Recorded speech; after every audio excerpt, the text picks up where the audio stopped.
Okay. And let's see.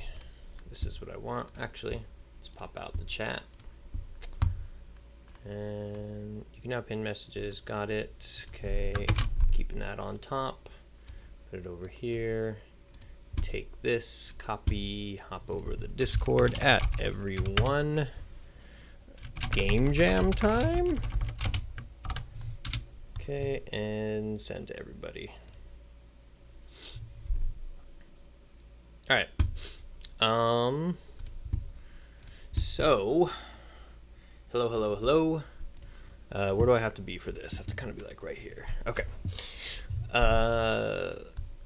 Let me just check one last thing. Okay, perfect.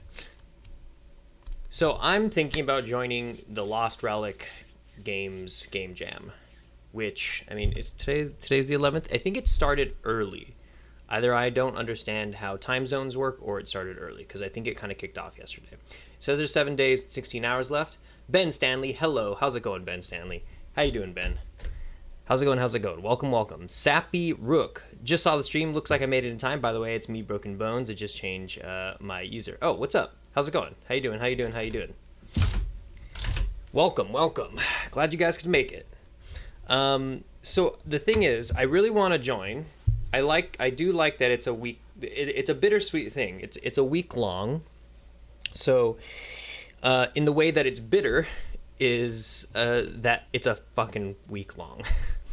Like, I just for game jams, as fun as they are, I do see them as a sort of frivolous and novel thing that just lots of good comes out of them. But a week that's a long time to be giving to a game jam. So that's how it's bitter. I'd wish I could be spending my time doing other things. I would like to do other things with my time. That's what I should say, because it is my choice. It's not like I have to wish my way out of this. And then the way that it's sweet is that it's a whole week for a game jam. Same thing. That's great. That's actually really cool, because then you could take your time. You're not totally killing yourself, working every minute, not getting burnt out and stuff. So that's nice. It's bittersweet because of the same reason. It's a week long. Going good here. Good. I'm good. How about you? I'm doing well. Not bad. So, by the way, just in case you guys didn't know, that the first-person horror course is out. I got to plug that at the start of the stream. And I just released an update today, so now the course includes some lessons. I uploaded 5 new lessons today. So modeling a flashlight, modeling some batteries, giving the flashlight functionality, and then giving the batteries functionality. So they're a new pickup, so your flashlight can run out of battery. So it's a little flashlight and battery system condensed into about, I think it's 4 or 5 lessons.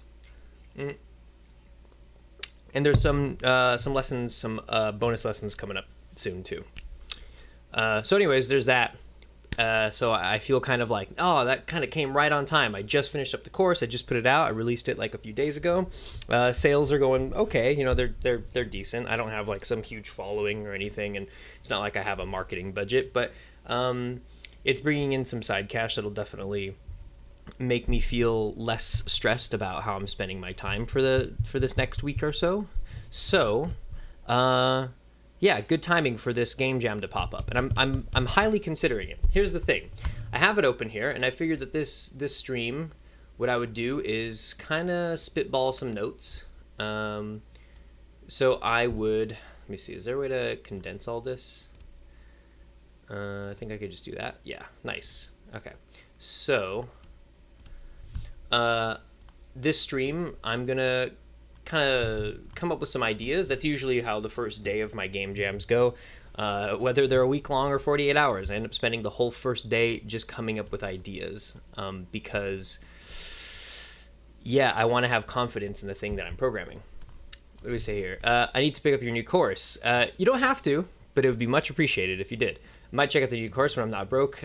Right on. By the way, Sappy Rook, there is anybody watching too. This is kind of a little bonus thing. I don't like sharing this with the strangers of YouTube, but strangers of YouTube, if you do join the Discord, there is currently a little pinned Actually, it's not pinned, but it's somewhere in the announcements page, a discount code for the Discord users.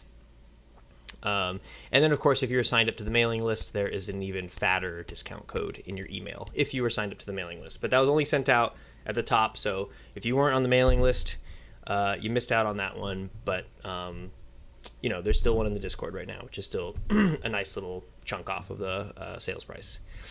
Let's just say show says Fuse. Back to you, Ben Stanley. What note-taking tool is that? This is OneNote. I'm using OneNote for Windows. Yeah, I figured we'd start here just so I can kind of I'm treating this more as like Scratch, and then if it comes down to it, I can start opening up some other things to organize my thoughts. Maybe, actually, no, this is usually fine. OneNote's good for just kind of like quick things.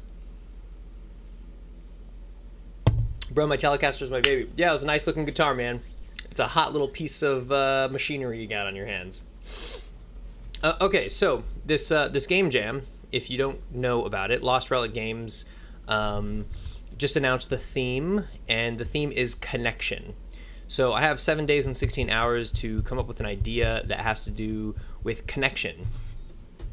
And the idea I have here is, I came up with a few things last night, but the last thing that I actually that kind of sparked my attention that I felt decent about, I wrote a game in which you play as a sort of Cupid or just a Connect. So it's like not necessarily a romantic Cupid, but if you think of Cupid as some, you know, this entity that shoots one person with an arrow, another person with an arrow, and that brings them together, right?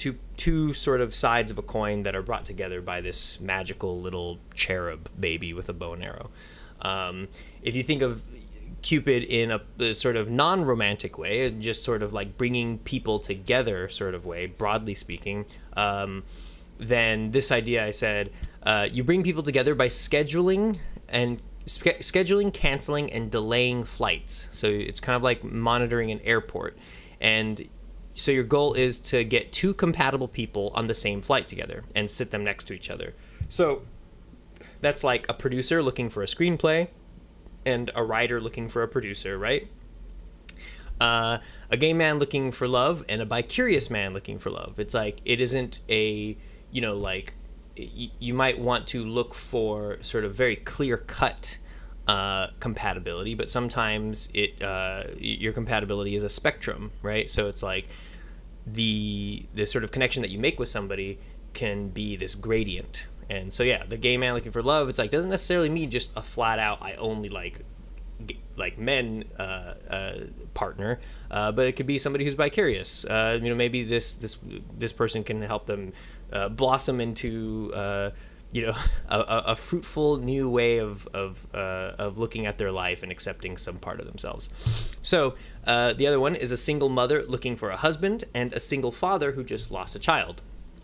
Again, it's sort of this thing about finding two puzzle pieces, you know, like something that is maybe absent in somebody's life where somebody has this thing that can sort of fill that void, you know. So a single mother needs a husband or a father for her child, and then the single father just, you know, doesn't have a wife and just lost a child, you know, feels like there's two big voids in their life, and that's what they would want to find in somebody. So that'd be a little connection. So the idea is that they're all these separate people on these flights, and that they're going all over. Let's say, I'm just gonna say like a country. I don't know, but you could look at a map and you look at all these flights, and they're going to places where they don't run into each other. And so it's your job to delay, what did I say? Cancel, delay, and just generally scheduling flights in such a way that these people end up crossing paths and end up on the same flight together. And then they meet, and then that becomes a connection. So it's about you connecting flights that make people form interpersonal connections. How about you get warped into a PC? It could be the connection of reality and VR. Like you control yourself in the reality and PC. That's pretty deep. So, but the way I'd want this to play is very arcadey and very simple. I like the idea of like a really minimal UI. And that's kind of what made me think, I have my iPad, and that potentially, should I bust out my iPad to develop a UI for this? I'm trying to think of like what it would look like. Yeah, let me get my iPad really quick. And then I'll broadcast the iPad onto the screen.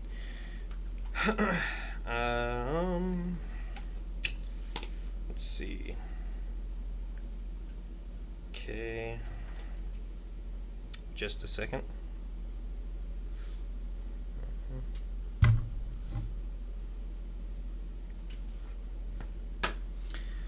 Who else is in chat? Who else is there? How's it going, everybody?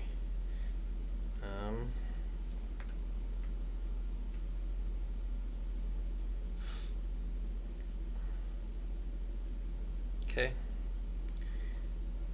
And I think it's just like, I forgot where my screen sharing app is. What is this thing called? It's like, oh, I think it's on here. That's why. Air server. Here we go. I think this is it. Start your free trial now. I thought I bought this. Try. Oh, your trial period. Buy? Educational consumer license. Did I not buy this? I'm gonna put the camera on me really quick just so I can get this thing, because it is useful to have this thing.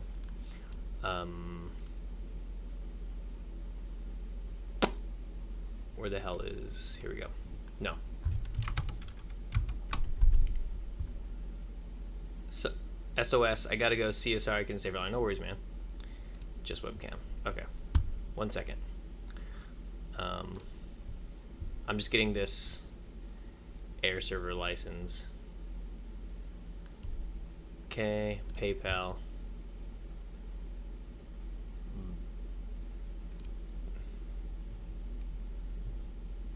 Yeah, because I just want to be able to cast my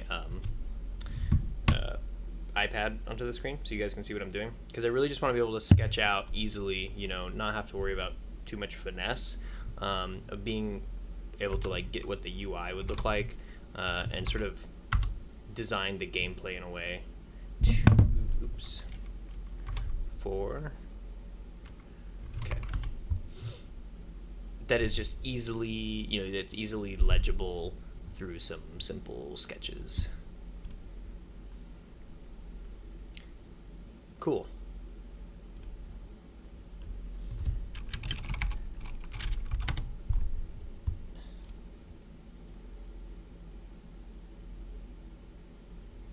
Got it.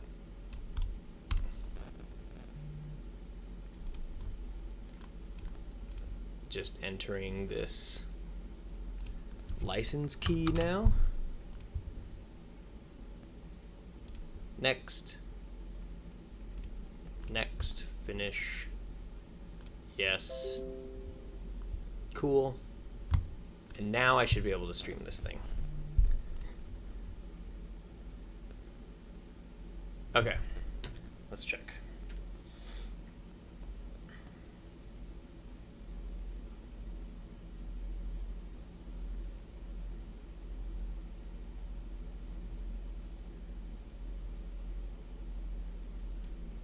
Does it work? Great. And I'm going to minimize it really quick just so I can make sure I'm closing out any of my personal shit. Just closing all my stuff out really quick. All right, there we go. I am ready. Time to switch back over to this. Okay. Gorman Studios, what's going on, lad? What's up, Gorman Studios? How's it going? I just brought up my iPad, so now we have my iPad on screen. Can you guys see this? Is this coming up okay? And what do we got? We got to put this over here, and this like right here. I just want to be able to see this. Okay, this is fine. All right. Dio, yo, he's back. What's up, Dio? Welcome, welcome, welcome. How's it going, guys? Sorry, I just had to get a little set up, a little bit of technical difficulties. I want to have this iPad up because I don't know how else to organize my thoughts right now. So we're just going to create a new screen size thing. All right, and let's say this, and I want a technical pen. Is that fine? Perfect. All right. So the idea is right here. I'm just gonna put this like that.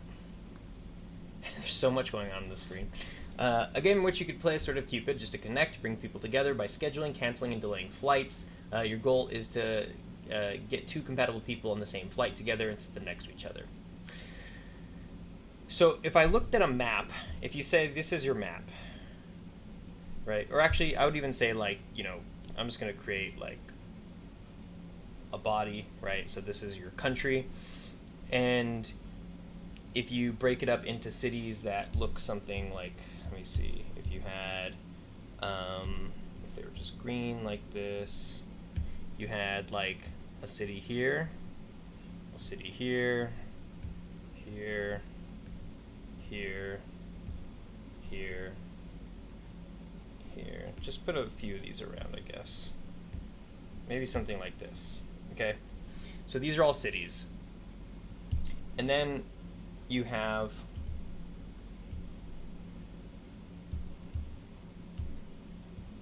the passengers. So you have, we can represent them abstractly. So you can have passenger A and passenger A, or you'd have passenger A1 and A2, okay? And then you have B1 and B2, and C1, C2, D1, D2, and then E1 and E2 right here. Okay, now if you chart their paths, it's A1, you want to make this connection. You want to put them in the same place together. So how do you do that? Like, I'm really barely figuring this out myself right now, by the way. Like this, I don't have this thought out. This is totally me figuring out what the mechanics for a game like this can look like. So I think what you would want is, if you found out that A1's destination was to go over here, then maybe they need a connecting flight that first goes here. So maybe actually what their flight route would look like would be, like, if we got a different color for this, if a flight route looked like this, where it's like, right, that's their first leg, and then this is the second one, right? So this is where they end up. So I don't know, how do you delineate, like, it's just like that, yeah. So they're trying to get here from here. That means their connecting flight is here. So A1 is all the way on the other side of the country from A2. They're never going to meet each other. And then so if A2 is trying to get to here, right, if this is their destination, maybe what they do is take this route. And then like that. Does that make sense? So their common area is here, but the way that's kind of screwed up is that, like, they're not going to share a flight together. If they're going to different destinations, they're, like, never going to share a flight together. You kind of have to be going the same way. It's almost as if you would want A2 to be going from here to here to here, so they could share this flight. Or you could have it this first way, but you can say that A2 instead comes here, right? So they both meet here. A1 and A2 meet here. And then you delay their flight. You say delay. Right? So, because if they're both delayed, then they're going to sit in the same airport for a little while, and they have a chance of coming across each other.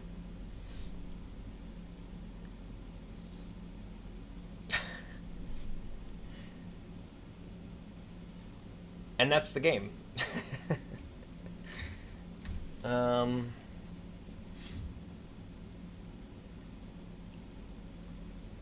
So the options available to the player are delay.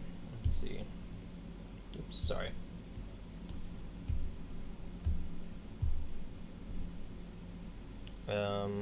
One is to delay. Another is to canceling and delaying is pretty much the same thing. Like, mechanically speaking, as far as like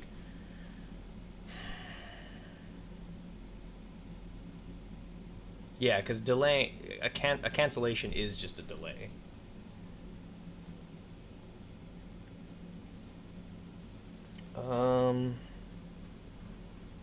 You could like close an airport, maybe. So if you close airport landings, I have to bust out charger in a second. So if you close an airport landing, that kind of takes something off the, like if A2, right, was trying to go, A2 was trying to go here,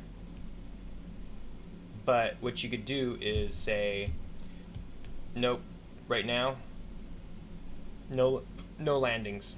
You can only take off from here. So they need to change their route, and instead what it would end up being, they would have to circumvent it, and maybe, yeah, they would have to go around to here first if they were trying to get here, right? So before it was like this to that, but now it's this to that because this one's closed.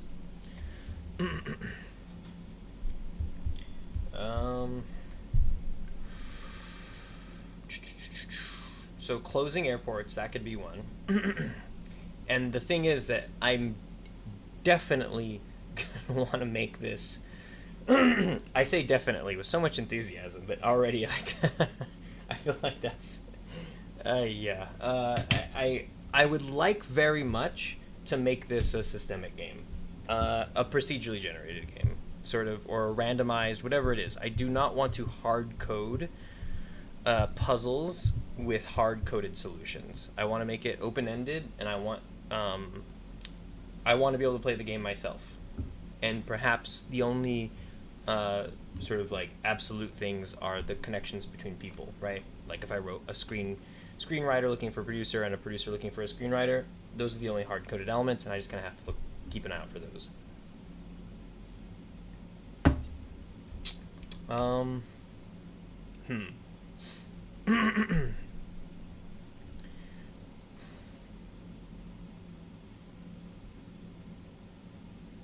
Not really sure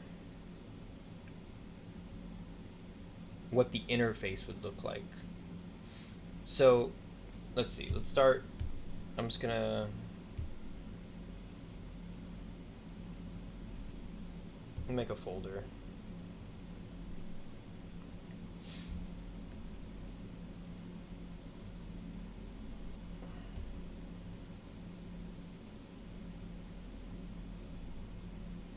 I don't know how you're supposed to put these in here. There we go. Let's turn that off. Make a new one. And I want to say that it's going to look like this. Let's see. I'm going to open up. Or I guess I can do that here, huh? Home screen. This.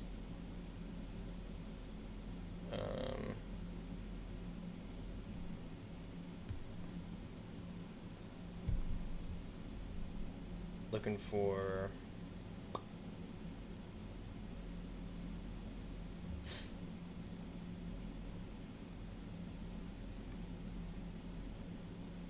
flight map,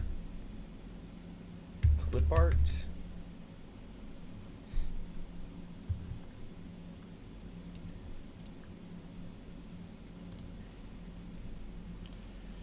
Yeah, kind of like this.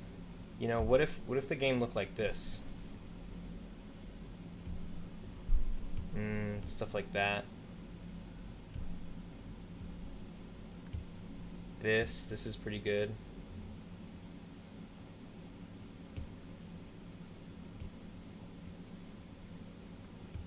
Right, I do like just the minimalism of it.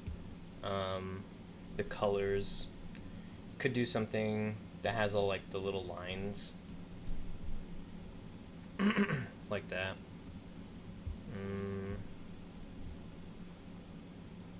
This one. Yeah, these are really cool. I do like these. And it makes me think that if you only put a few places around, you could do the whole world. And that way it just feels a little bit more, I don't know, just international friendly is always nice to me. Let me take a look at this one. This one feels a little crowded. But I like this. I don't like the color scheme with that one, though. Ah! No, that looks a little busy, too. There's gotta be a nice color scheme. I think this is pretty nice. I like this. Let me take this. Copy image. And if we take it over here, paste it in. Right?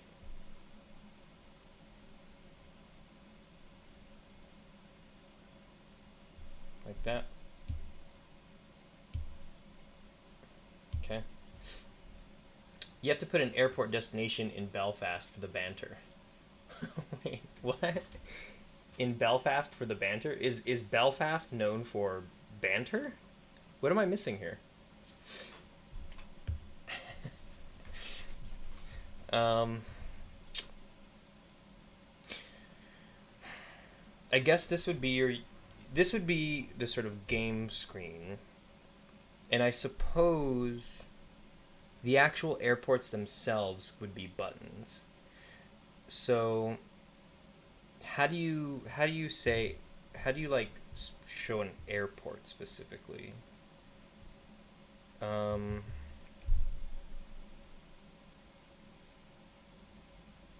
You know what it is? It's like each of these would have, if you clicked on a destination, it would bring up a little array, a little submenu of people there. Something like that. Right? So if you clicked on this thing, it would bring up this little menu. And then from here, you could select each of these, and like you can imagine a bigger menu above it that has like, you know, what does an ID look like? I think you'd probably have something like this. You'd have their face and then their information like that. And so whoever you have selected, it kind of grays them out. It grays the other ones out, right? So this middle one is this one. Well, we say for the crake, but most people think that means crack, like the drug. It's banter, like for a laugh. Do Americans not? Yeah, we use the word banter. We do. But this is why I was wondering, is like, you have to put an airport destination in Belfast for the banter. And it makes me wonder, like when you said that, like, it makes me think that Belfast is sort of, has world-renowned banter. Is this true? Because it's something I've never heard. Is Belfast like stereotypically like? So we say for the crack, pronounce crack. Oh, okay, for the crack. Mm-hmm. That's kind of funny that you guys say that. Let me plug this iPad in.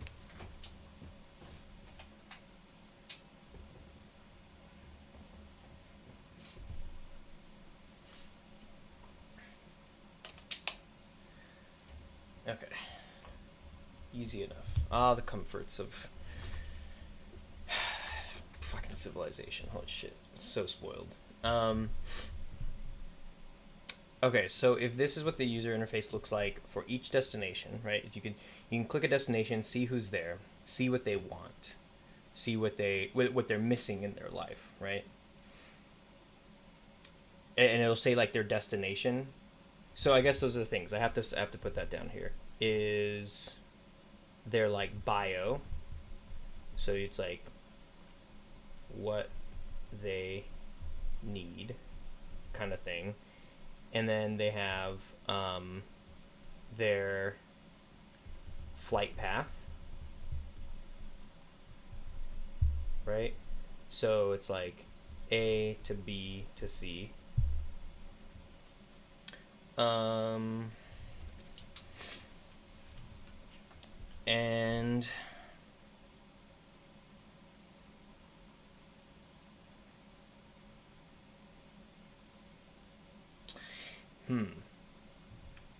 Northern Ireland has one international airport called Belfast International Airport. It's like 30 miles away from Belfast City. It's funny to us. It's funny to US that live here. It's funny to us that live here. Oh, I see what you're saying. It's weird that there's Belfast International Airport, but it's 30 miles away from actually Belfast. Yeah, the Irish are known to have a laugh, I guess, anyway. I don't know. I haven't really found out, like, exactly, like, the lineage yet. My aunt was doing a sort of, one of those things where she's, like, tracing our roots back and all that sort of stuff. So I know that, genetically speaking, I'm predominantly Mexican. So a lot of my bloodline comes from Durango and Chihuahua. And the other sort of significant chunk of my genetic heritage or whatever is like, oh, did it just die? Oh no. Okay. There's some. Actually, I forgot what it was. It's white, whatever it is. And what I'm getting to is that for a long time growing up, my last name is Day, and everyone always told me that the family history that Day comes from is Irish. So my whole life I grew up thinking I have like a sort of, there's a part of my bloodline that's Irish, and that might be true, but when my aunt was like tracing back a bunch of stuff, like we couldn't really find, or she didn't come up with anything that said Irish. And then also, like, in my little spit test, my DNA thing, there's no Irish stuff either. So we're like, where the hell did Day come from? Because, yeah, my whole life, my family's been telling me, like, oh, Day is an Irish last name. Okay, so the thing is, this bio, what they need, I think it could just be these two values, I think. What they need in their flight path. But this bio what they need thing, I feel like could be split into two separate things. There's sort of like the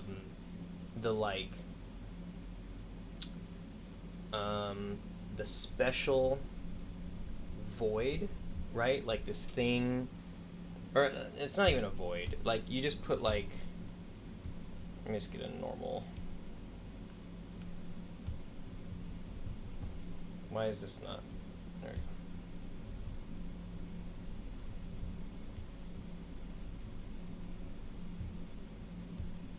We'll just call it the special, right? That's like the super unique to their personality, the producer or screenwriter, somebody exploring their orientation, their identity, whatever, like needing a familial thing. That's the special one. And then the other one is just like interests, where it's literally just like, God, I've been saying literally so much lately, where it's like, let's see, we'll call this like specific to character, right? And then interests is just like just subjects, hobbies,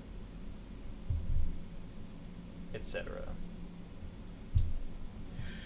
So people can bond either off of something that's like super specific to their character, something very special, or it could just be their interests. Like you can have a single father who just lost a child, and that's the fact that they're a single father that they lost and that they lost their child. That's their special thing. That's what's specific to their character. So that means that when they find that single mother who has a child, that's her special. That's what's specific to her character, and so they could connect based on that. That's their special connection, and that's a possibility. Or that mother could be interested. Her interests could be in race cars, and then the guy, the single father who lost a child, his interests can be in botany, and so they won't bond over their interests. They have different interests, but their special thing is enough to bring them together. Whereas if they don't cross paths, and if that mother who's interested in race cars crosses paths instead with somebody else who is interested in race cars, even if they don't have that special thing that bonds them, then they'll just connect off of that, and it's just as valid of a connection. And so the point of this game could eventually be that you're trying to maximize the amount of connections made in a sort of maybe like in a given day of flights or something,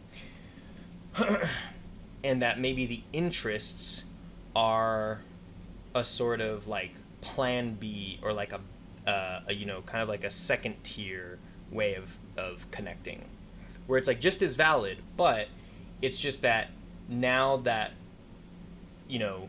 that if that mom met some dude who's into race cars, not because he's a single father or anything, then the dude who is a single father who lost a child now only has a shot at connecting with somebody who shares interests with him, no longer the special thing. Maybe it could be something like that. So it's like you would want to generate these two things.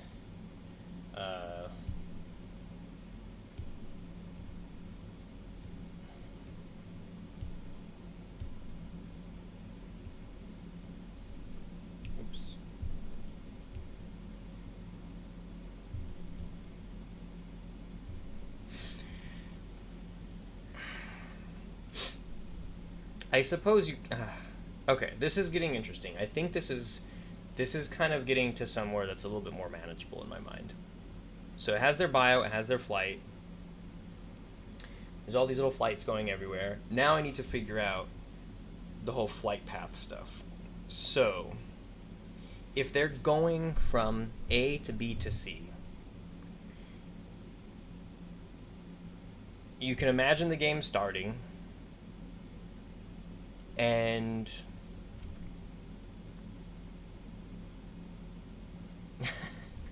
in my mind it's like, do the planes immediately start flying right when the game starts? It's like, because like the history of the airline industry is a gradual thing. It's not like just one day all of the airports opened and all of the planes just started flying. And since it is like this evolving thing that has happened over however many decades now, it's like the planes don't stop running. Like there are always fucking planes in the sky, which is kind of crazy to think. So I guess when the game starts, yeah, you just have... You know what it is? When the game starts, all the planes take off, but you don't... Well, actually, yeah, you can immediately start making choices. So there's no planes in the sky when the game starts. They all start flying. So if that's the way it's set up, then what it is like... Here, I can type on this now. Where is this? Okay, let's minimize this and this. I guess you can... I'll keep this open because it's good to see, monitor my shit.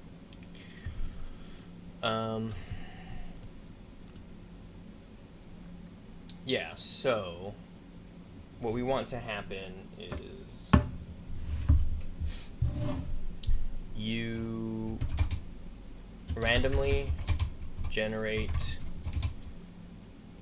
characters, which includes their bio, which includes their special or interests, right? So the special is specific to character, and then interests is subjects, hobbies, etc. Right? Or you know what you could do is like, yeah, and this, yeah, okay, fine. Okay, and then the other one is flight path. And for flight path, it's like, it's always, well, it could be A to B to C, or rather, A to B. Okay, so you can either have one with a connecting flight or a direct flight. I forget, it's like connecting or direct. Okay, so after you randomly generate those characters, you know, there might be some tweaking. I do just want to get it up and running first, because I'm already thinking, like, you know, if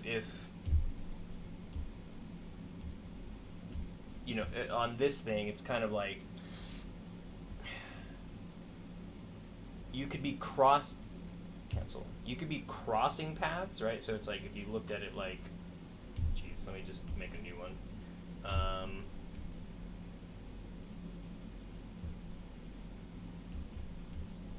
If you're crossing paths, sorry, I'm like talking over there. It might look like this. If your destination A is trying to get to B, right? And A to B, like this. Or you can even have like A to B. Okay, so these are kind of like the different ways things can happen. You can either have this version, which is their crossing paths, so they would either connect here, right? Maybe there's a stop here. And then there's ones where it's just they share a destination, which kind of doesn't work. A lot of it really is dependent on needing to cross paths, or at least share. Okay, so like this one doesn't work. The one with these two going to the same destination, that doesn't work because they start somewhere different and end the same place. And when they end at the same place, they're just going to go their separate ways when they get there. They need to share the journey. Like, that's a part of it. It's like they need to wait together, whether that be on a plane, like actually going like in transit, or like waiting for their plane. So you could, so they don't even need to be going to the same destination.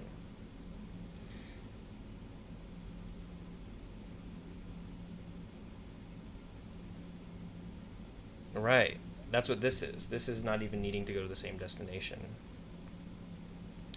But these guys, the way you connect them is by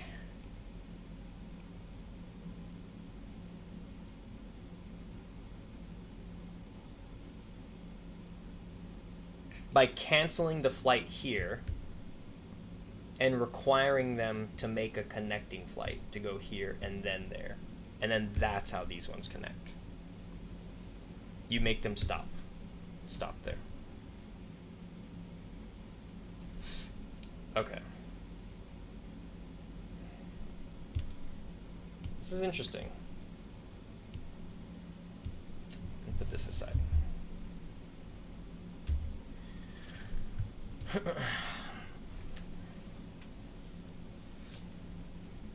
Now, you know what would be nice too is is if you had something like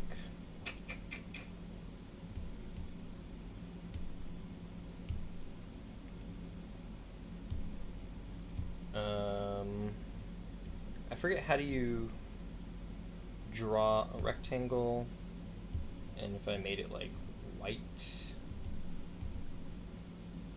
is that how you do it?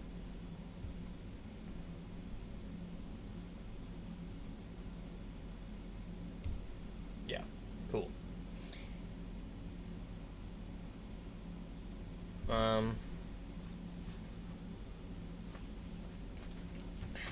I don't know, let's see. Because what I would want is like for there to be, let me try that one more time.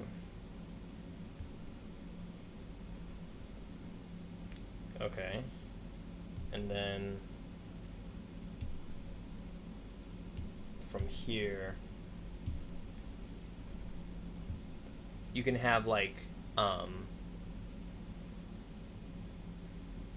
you can have like this window.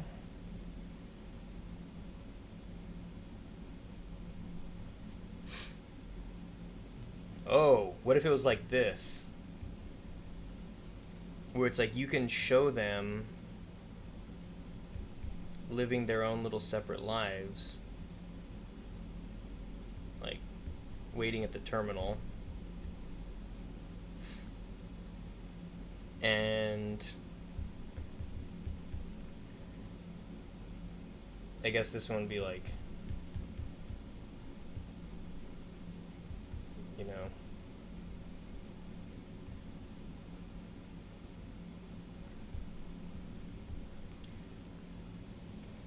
and in the middle here, it's kind of like nothing, I guess, until they meet, and then you could put them sitting next to each other. Right, so it's like, and that's the connection.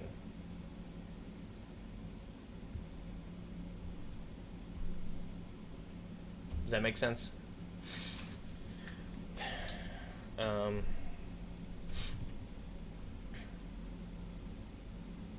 It's just like the problem I'm trying to solve right now is like all of this shit is too abstract. Like it's great for an interface, it's great for the gameplay of it, but for like the emotional involvement, for the like the contextualization, just so you're not just like, you know, bouncing abstractions around in your head, like this is the payoff down here. That is the illustration, the contextualization of all that map shit, you know. Now you get to see like, okay, these aren't just little planes flying around to destinations. These aren't just little lines connecting dots. These are people with lives, and you get to see them interact like that, you know. Fuck.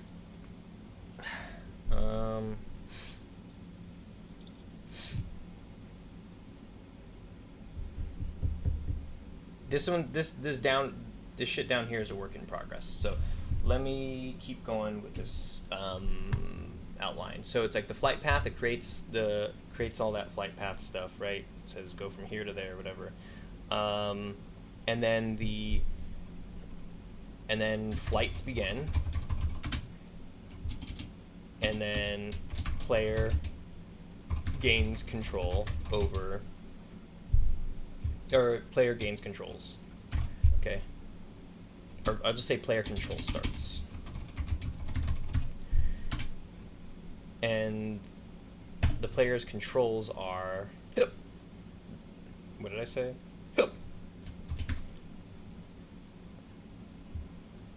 Canceling flights, rerouting flights, and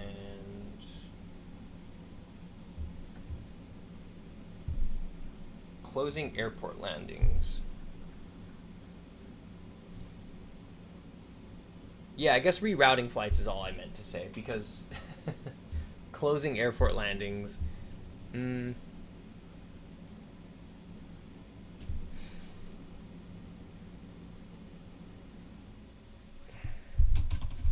maybe rerouting flights happens by means of closing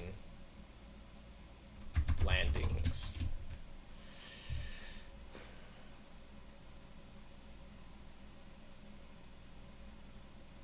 And we're not going to worry about gas or anything like that. Let's just assume that these planes have infinite amounts of fuel. Just like real life.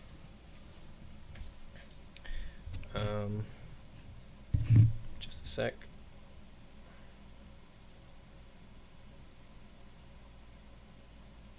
Okay. Heading to bed, lad. Good luck with the planning. Thank you, thank you, thank you. Thanks for swinging by. It's nice seeing you. Nice having you around. Get some good sleep. Hopefully I'll have something interesting. We'll see. I don't even know if I'm going to make this damn thing, but maybe next time you tune in, I'll actually have something up. Have a good night.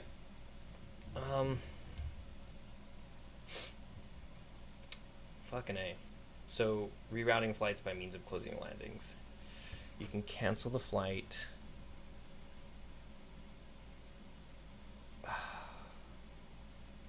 Okay. Canceling a flight means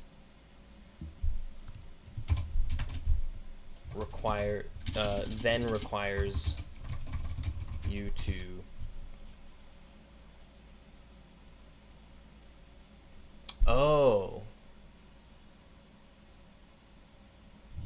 choose new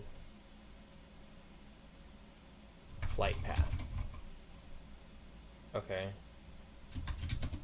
New flight path might just be the same but at a later time, right? So you can keep somebody at a terminal. New flight path might also be might require might require a connecting flight. Okay, so if you maybe you had an A to C, but now it just turned into an A to B to C. And you might even be on B to C, and now you just got a B to like B.5 to D. You know?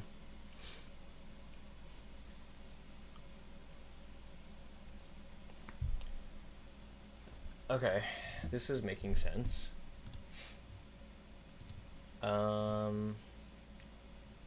It's fucking getting warm in here. Hey Siri, what's the weather like today?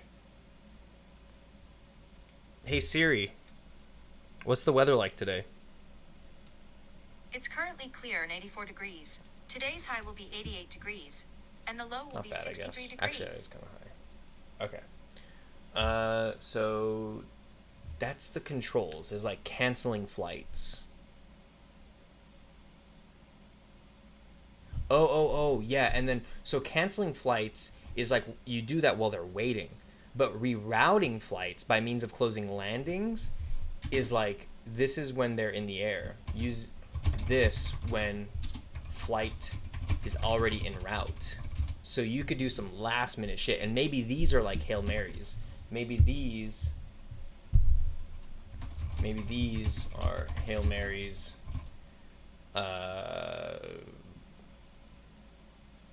that are like limited. You know, these are like special like power-ups. You can only do a few of these. So use these when the flight is already en route. But you know what? Make unlimited at first. It seems like it might be an OP thing, but I'm gonna make it unlimited at first. This just keeps going off if I really don't touch it, huh? Yeah, I'll do all the balancing shit later, because I've never made a game like this, so it's like, who knows what the balancing should be like. Rerouting flights by means of closing. So use this when the flight is already en route, and then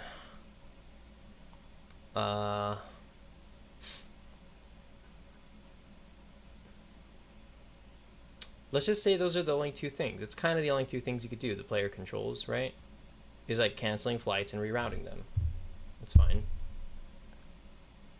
And so number 4 is like That's the game loop. You have so characters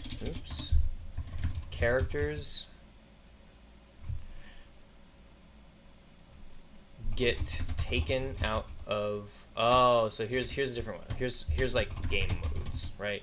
There's either clear all characters, which means you keep playing until all characters have made a personal connection, right? Then there's also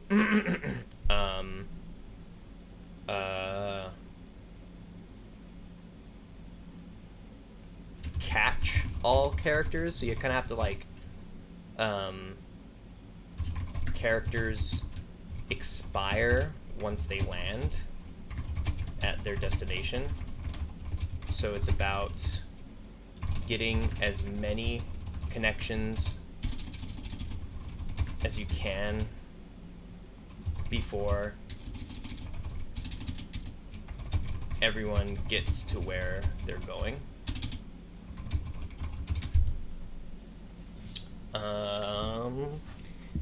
And I think that's it. I think those are the two game modes.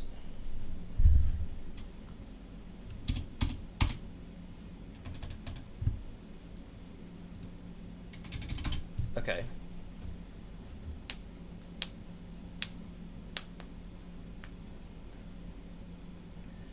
So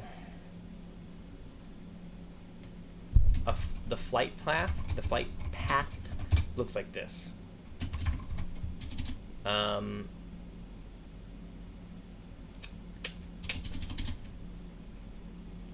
Shit, should I give them flight times? Is this scope creep? You know what it is? It's not, you don't give them flight times, you just give them like, you give them countdowns instead. I don't know what would make more sense though. I feel like it would be easier, like programming it to just give them little countdowns. But I just feel like it's a missed opportunity if you... No, you know what? Countdowns is a more human-friendly interface, I think. Because then you're doing math in your head. If you actually have flight times, that makes the player do the math in their head, and that's already so much shit to think about. So, but if you give it a countdown, that is the number that the player would have done. That's the math that they would have done and arrived at on their own. But we're doing it for them because that's not the point of the game. Is not to like do all this fucking math. Okay, so the flight path is like we'll have countdowns to take off, right? To departure, countdowns to departure. And then you have flight time.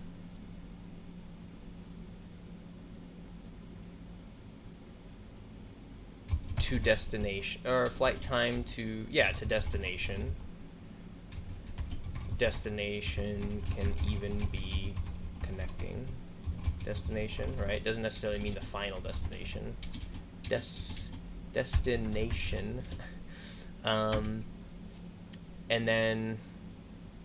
that's kind of all it is, because like, so you have players get on a plane, there's a countdown to departure, there's a flight time to the destination. When they get there, that means the player does a little check that says, am I where I need to be? Like, am I at my final destination? No, then stay here. And what does that look like? I mean, if there's a plane. I'm trying to figure out how the hell do you organize these people with connecting flights? This is the same shit as Memories of a Spy when I was doing the flight. Oh, God. I can't wait to do the Memories of a Spy flight stuff. I'm excited to get back to that. Especially now with,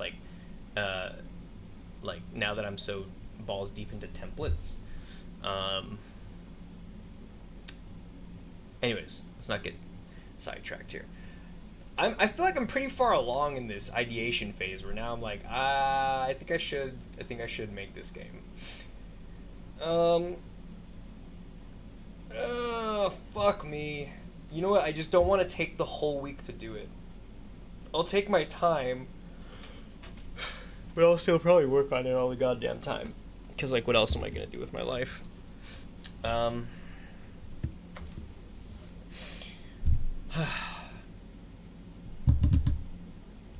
I really want to get it out on paper first before I start doing programming. What? Flight time to destination. I'm trying to think of how you do that. Is like when they get to an airport, maybe the plane cycles through everybody there at the airport. So a plane gets which airport it's at, right? Gets all people waiting at that airport.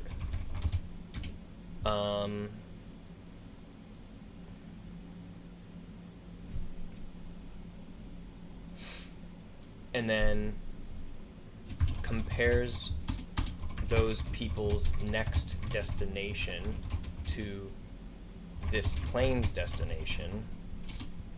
Why I always get destination. I always get dyslexic whenever I type destination.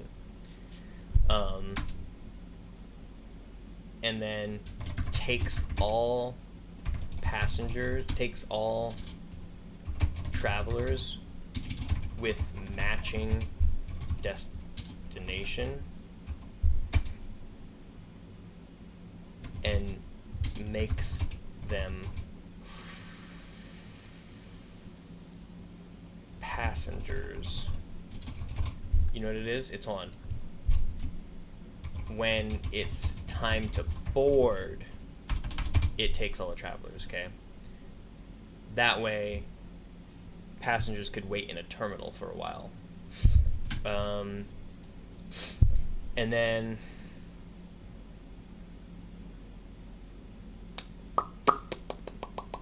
you know what I kind of feel like doing? I've never really like proper tweeted out to folks. So I don't know if anybody's tuning in right now, but if you don't mind just looking at my terribly, hideously beautiful face for just a moment, I want to tweet. I'm gonna hop on the Twitter sphere, and I just want to let my Twitter folks know that streaming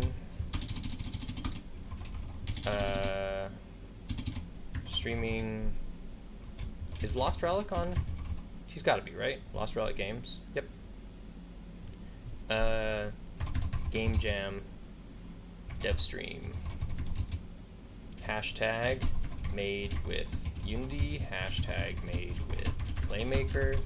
Hashtag indie dev. Hashtag indie game. Hashtag gameDev. Hashtag B3D. Hashtag Blender 3D. Okay.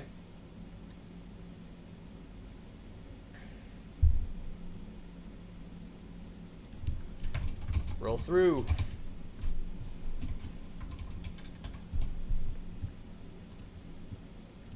Tweet. Oh, I didn't put the link. Linked below. Because I hear Twitter. You know what? Nah, fuck it. Because this is just for people who follow me, basically. Okay, tweet. Boop. Alright. Now we can go back to the stream. Great.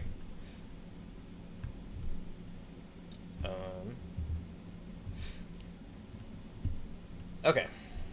And let me scooch this down right quick.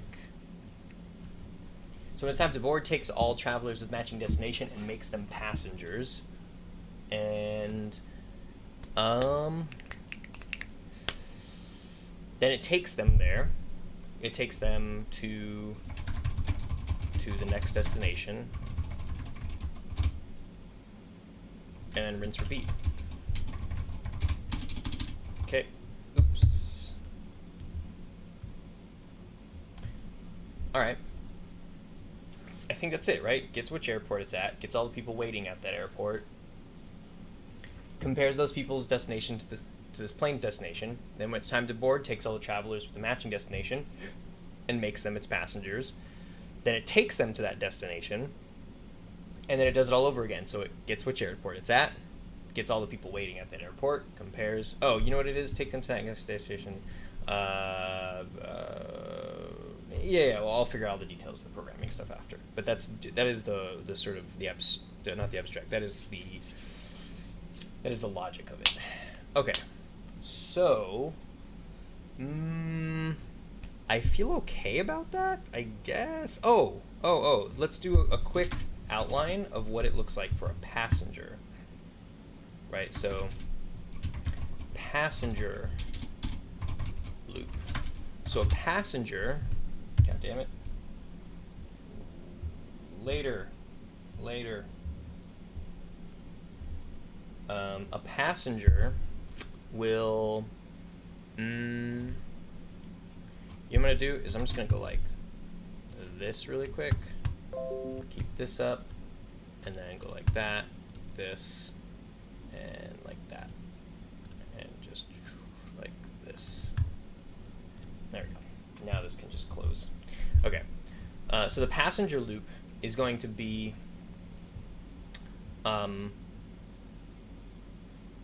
spawn at starting airport, and then wait for flight to board. And when it's waiting for flight, when the passenger is waiting for a flight to board, this is their chance to meet people. So it would get all other people waiting at the same airport.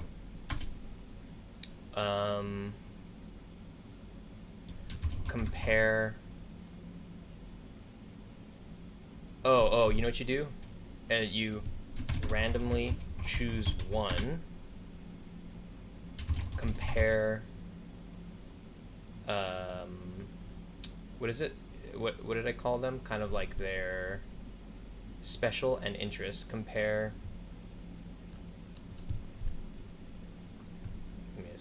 Make this even bigger. Compare specials and interests. Okay. Compare specials and interests. This is kind of funny, because then it's like there is something that is left up to chance as to, you know, who gets priority. There could, I could put a little caveat in there that says, prioritize people with the special over the ones that just have interests. But I like leaving it up to chance. I like how it's like that feels okay, leaving that up to chance. Compare specials and interests.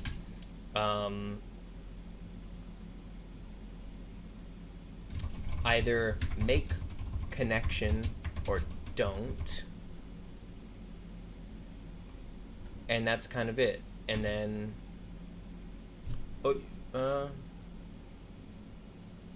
maybe you do rinse repeat. Repeat from step B.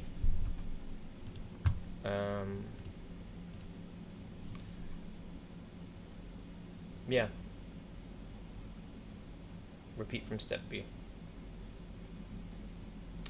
I'm already seeing a problem about the programming for if they're cycling through all the people there, and somebody gets added to, because I know it's going to be an array, right? Like if somebody gets added to that array while they're in the middle of having already gone through some of them, they're going to need like a little secondary array to say these are all the people I've already interacted with.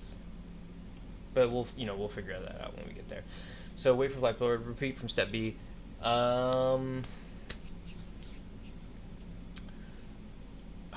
Okay. Repeat from step B. That looks good. And I think it's just like either make connection or don't. And just like connections like get counted, right? Like you have a little like connection counter, which is basically points, right? Plus like the story of it. That would be nice, where it's kind of like, oh, so and so met so and so and they connected over this, you know.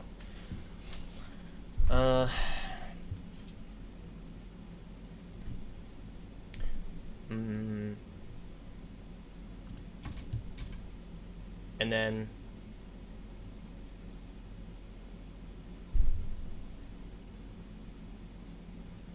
then when flight boards, they just go. That's it. Because they don't have to like go with them and go live their life with them now. They just continue. You can like, you know, maybe there's somewhere in there for floors that says, oh, and they exchanged numbers or something, you know. When the flight boards, they just go. So that's what the passenger loop is. And then when they arrive at their final destination,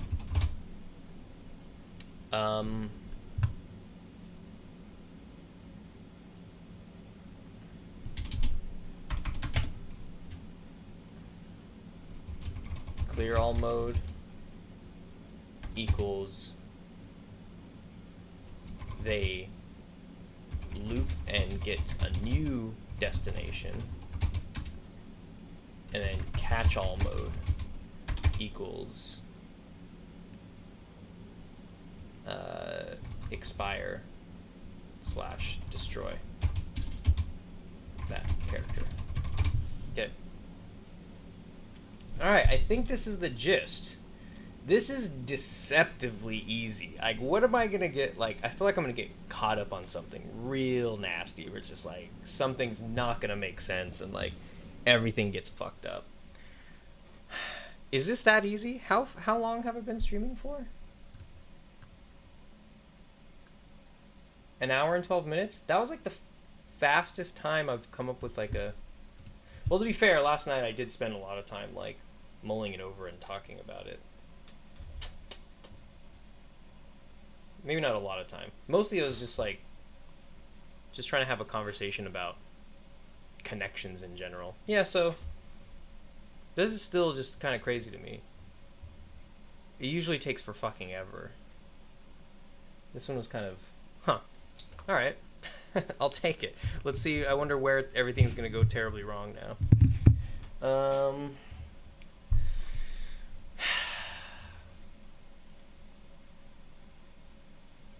What should I do? Do I just start? Should I open a Unity project?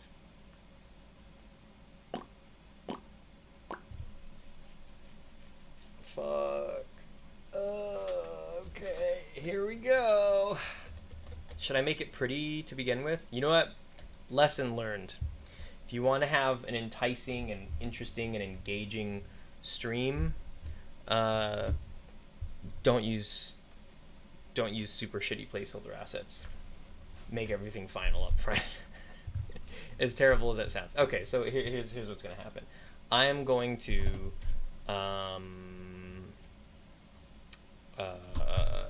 disable that one thing. Where is it? Yeah, we're just going to exit that. We're going to exit AirPlay. I'm going to put my iPad aside. Put the mic right here. Bring in the keyboard. Strap in. And we're going to... I'll minimize that for now. What's up these notifications? Nice, nice, nice. More notifications? See new tweets. Okay. I'm gonna close that. Okay. What I need to do is get these clip art things. I want to see if Unity has some. First of all. So we'll go and search 2D.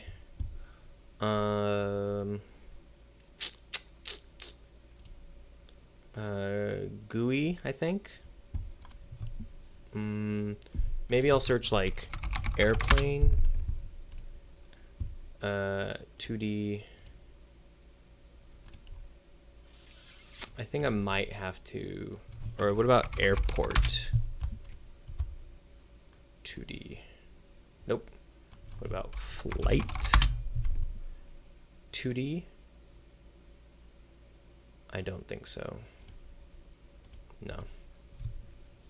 Yeah, I think I'm just gonna have to hit up like, so like flight, what do you call it? Clip art.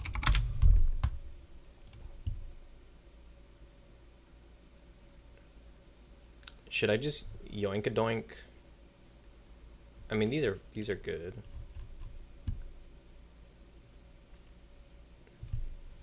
I've never worked with splines and stuff, but I feel like maybe that's where I'm gonna get real caught up. I've done some work with splines. I don't know too much about that stuff though. Like I've drawn a line before, but I remember like, yeah, I just kind of have a feeling this, shit. Okay. Let's do like flight path clip art, flight path map. Clip art.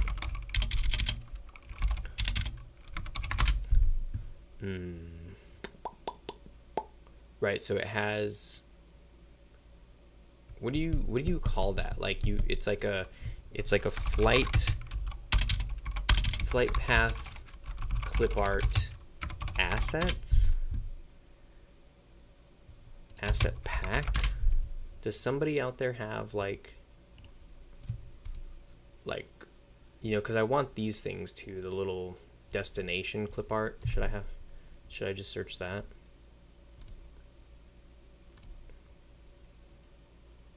See, this kind of thing.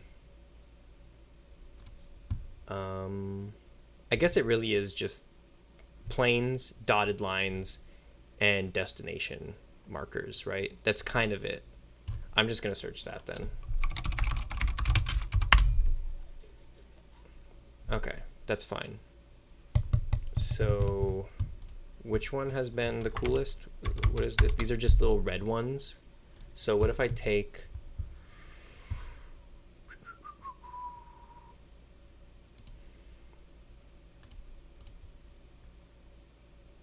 Is there any ones that are solid? Maybe I need to go to mini map and haha. See, this is kind of like it. Or should I just search map? Map 2D. Oh, and then I forgot I'm actually gonna need the world, right?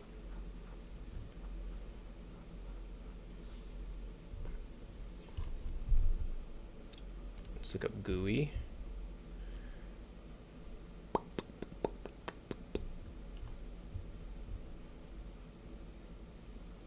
Could be in this one, simple vector icons. Could be in, oh, it's $70. Don't want that.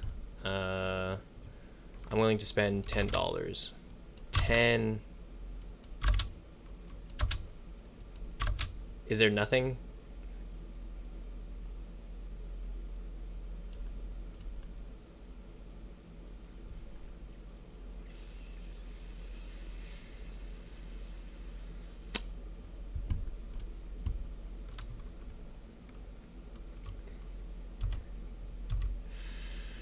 I feel like I should just cut these out myself.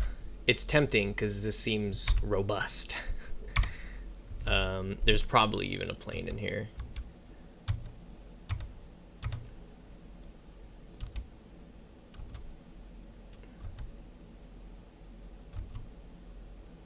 Yeah, there's a plane. I would only be paying $7 for a plane and a thing, and then the prospect of potentially using more. Oh, look at, there it is. It's so perfect. Oh, fuck. I can't. That's too much. What do you call that? Like destination icon. There we go. This is all I needed. Hot damn. Copy image. We're just gonna fire up Photoshop.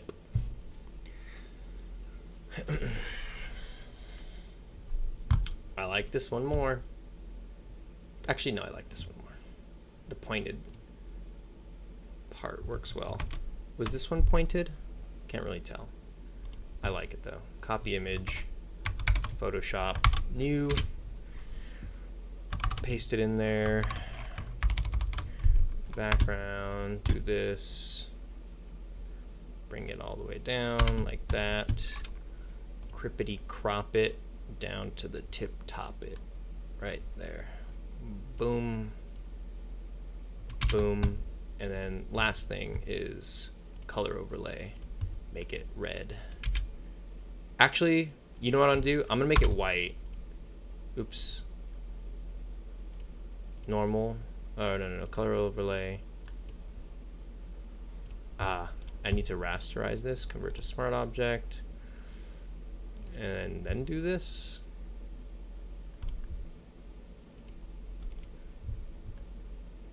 Color overlay. There we go. And that way I could change the color in Unity. So I'm gonna do Control-Shift-Alt-W because that's a great shortcut for exporting things. I'm gonna export this, and you know what I realized?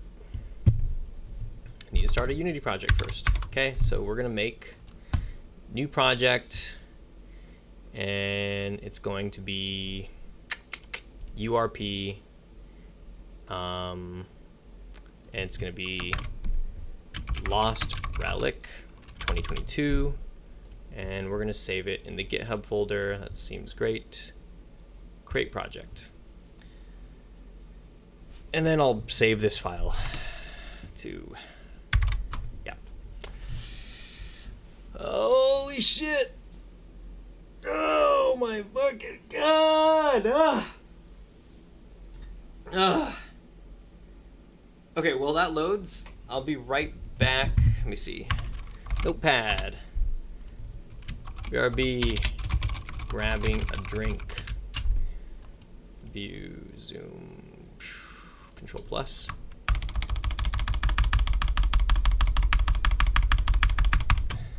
Okay. Right back.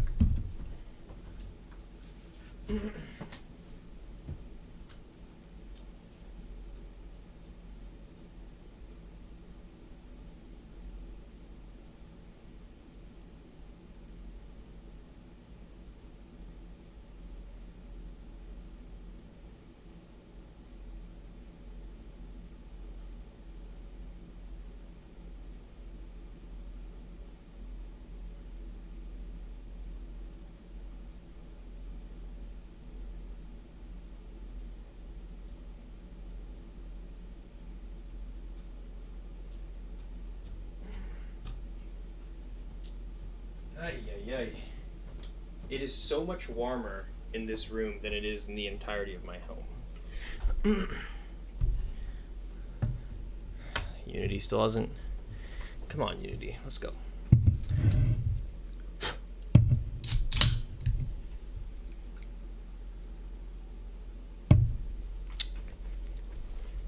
All right. Thanks, Notepad. I don't want this shit. I don't want this shit. Example assets, fuck all that. Scenes, fuck all that. I'm gonna rename this to 01_scenes.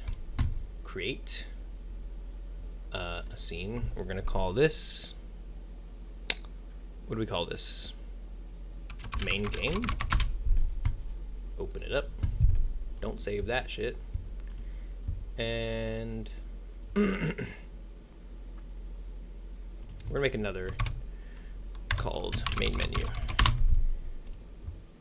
Okay. Okay, we got main game, main menu, and then we want in our assets a folder for 02 underscore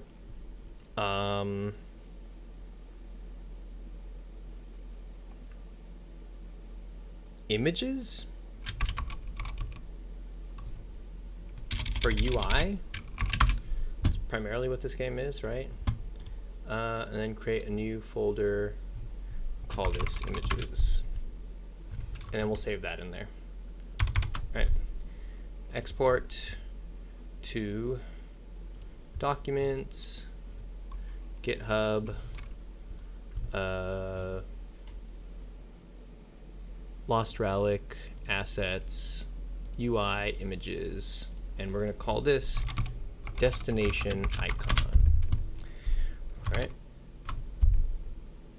there it is. Great. What else do we need? The plane. The plane, the plane. Where is it? Here we go. Copy image. Photo schlip. Nope. New. Paste. H. And then which one do we want?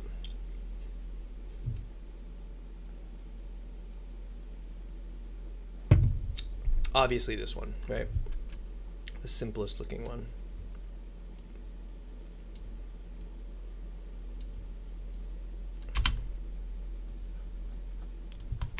Do the same thing with this one, where I make sure it's transparent, convert to smart object, and rasterize it. And then I do a color overlay to make it white.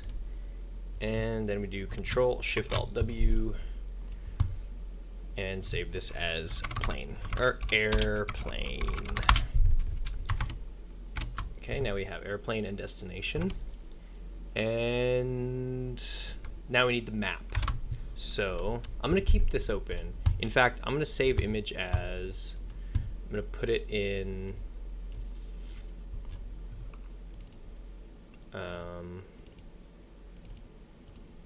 images. I'm gonna make a, actually it's not gonna go in here. It's gonna go in, yeah. It's gonna go in UI, and let's go call this like raw elements, raw assets. And I'll call this one like plain clip art. Okay, just so I have it for backup later if I want to find that thing. And then we want a world map clip art. What does this one look like again? I keep wanting to go to this. So this one is, I do like that. White on blue. It's kind of cute that way.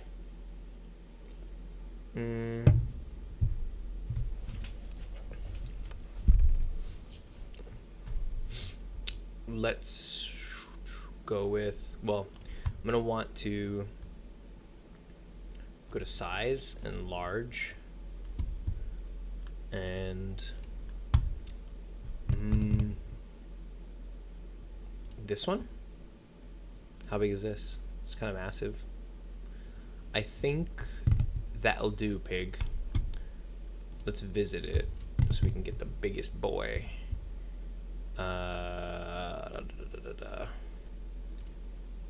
Why is it only...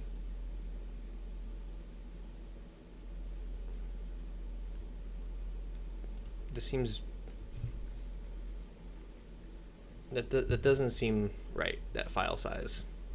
For the resolution it claims to be. Or actually, maybe it does, because it's only 2 colors. Maybe that makes total sense. Yeah. That's chill. Save image as, UI, images, and we'll call this world map. Cool. And what else we got? And then the lines thing. That's gonna be fucked up. I never know how to do lines. Okay, let's just let's go to actually Unity draw lines with spline, or Unity draw dotted lines with spline. Yeah, that's fine.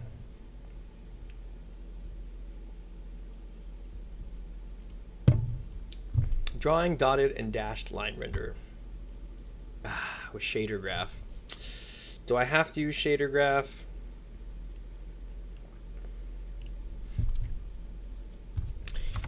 Is it as simple as, I'm going to put this right here. Is it as simple as, if I just create an empty, select that, try to add a component, dotted or line, there's line renderer. If we go to 2D and then focus in on it. What is this?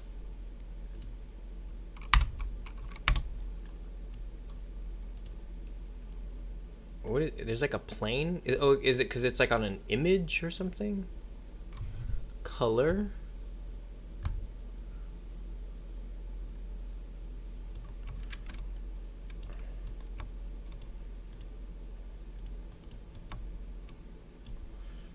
Strange. Line renderer.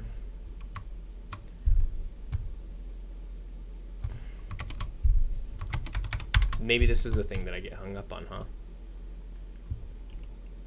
I need to draw a dotted line when mouse click. Okay, blah blah blah. Start function, draw a line. Oh, you know what we need to do first too? Let's get some PlayMaker action up in this mamma jamma, because there might be an action on the ecosystem. Package manager, and then my assets. God damn it, Unity. Why?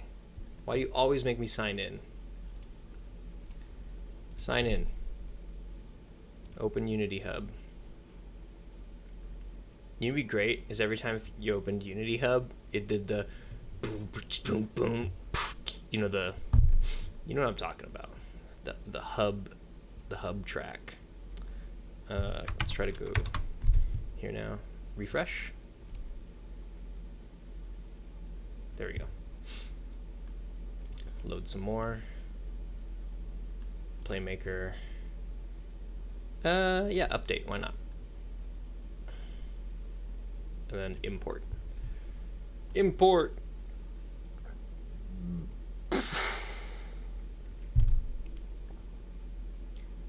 I'm getting like too, like, I'm weirded out right now that I.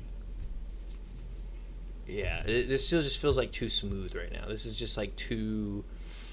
This is just happening too quick. Like maybe the catch here is that I'm gonna nail this and like totally just make it happen, all in the first go, no problems, and then it's just not fun. Maybe it's just like a really boring game.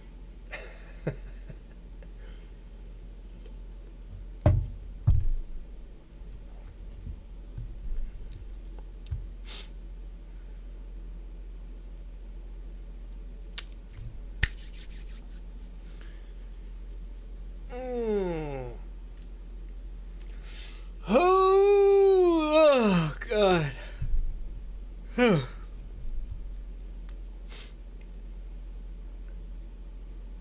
Trying to think of what else we need. So we're going to get PlayMaker. We're going to get the ecosystem. I'm going to figure out this dotted line thing.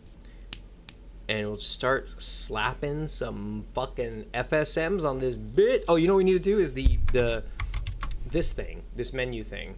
So like this needs UI elements. So I think there is like a, let's go to the asset store. Don't want to show it startup. Nope.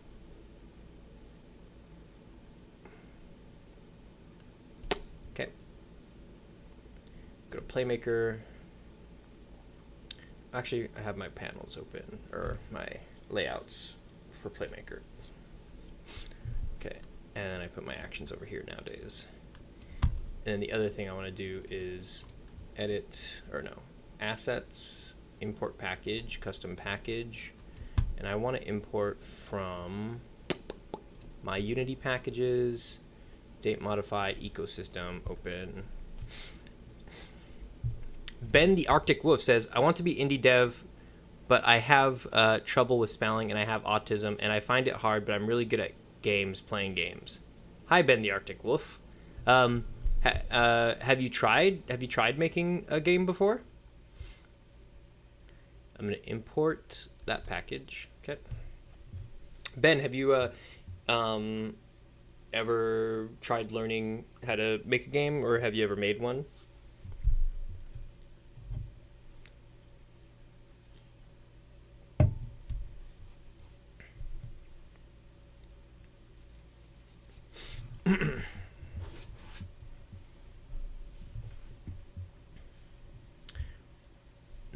I think with some dedication, like it might be a little harder for you, but that's okay. I think you can still find it in you to make something work, put something out there. If you haven't given it a shot, you should give it a shot. So I'm gonna open up the ecosystem. Yes, I want to use the ecosystem, and I'm just gonna search line, draw path line renderer. Let's get that. I don't even know what that is. Set line renderer positions count. Sure. Set line renderer set widths. Maybe we don't need that.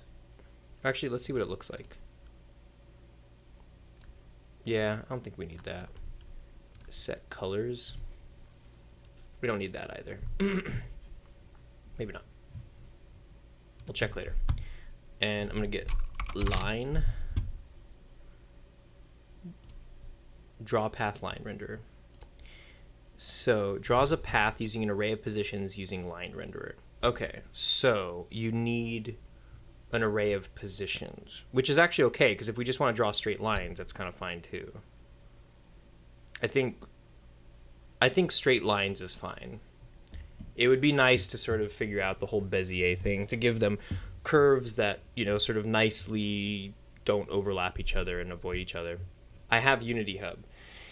Have you ever made something work, Ben? Ben the Arctic Wolf, have you ever made something like like a character controller or like a menu or anything? And have you used PlayMaker? I don't code anything. I'm starting to learn more nowadays, but even then, the things that I'm coding are just so I can use PlayMaker. But basically, I never code. You should check out PlayMaker. That's what I'm using. It's if you hang around in just a few moments, you'll see what here. You know what? Actually, just go check this out. Have you heard of PlayMaker? Do you know what it is? Because you should check out. Let me see. What's a good? Actually, you know what? Just the Hutong Games one.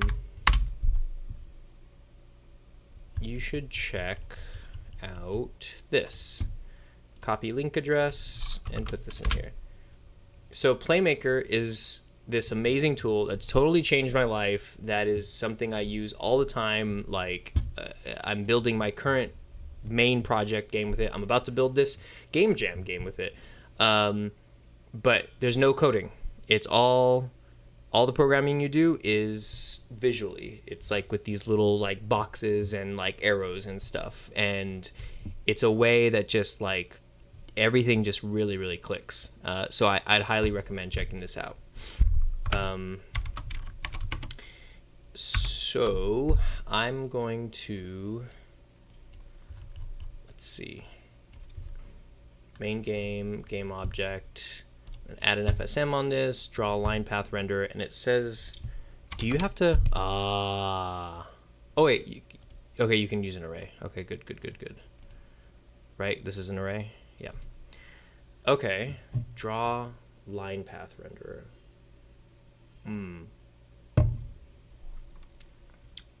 I think this is it. I think that's the answer. Okay, so I'm gonna get rid of that though. Let's figure this out. If I have, maybe first, before I start figuring out the little, what is it? Like this little UI element, maybe I just set up this map and try to get some planes flying around. Thank you. No problem. No problem. I love sharing out with the world. I wish more people knew how amazing this damn tool is. Like, it is, like, I'm not exaggerating by any means when I say it really changed my life. Okay, so we're in 2D mode. I'm gonna create UI and image. Okay, so that gives me a canvas, and then the image I'm gonna call our map. I'll call it world map, and then I'm gonna select it, hit F, so we're on there, and actually I'll just go on the canvas and hit F. There we go. Now the world map on this, okay, centering it up, and the anchors are gonna be 1 1 1 1 1 1. Wait, is that not right? I thought.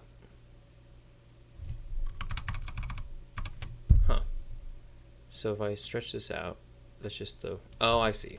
Okay, well, and then the canvas, I'm going to change it to scale with screen size, and it's going to expand. And we're gonna do 1920 by 1080, because that's the average, it's the common one. This is not gonna be a raycast target. And the image is going to be from our UI, images, world map. And this is going to, I think, yeah, it needs to be set to a sprite first. So we're gonna go to sprite and then apply. Oh, and also compression is going to be none. And then bilinear, no filter. That seems good to me.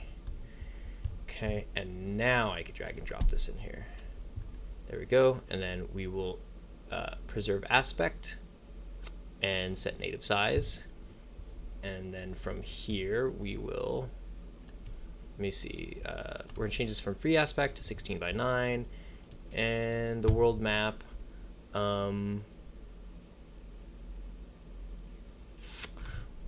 it's gonna scale it down, I guess, like this.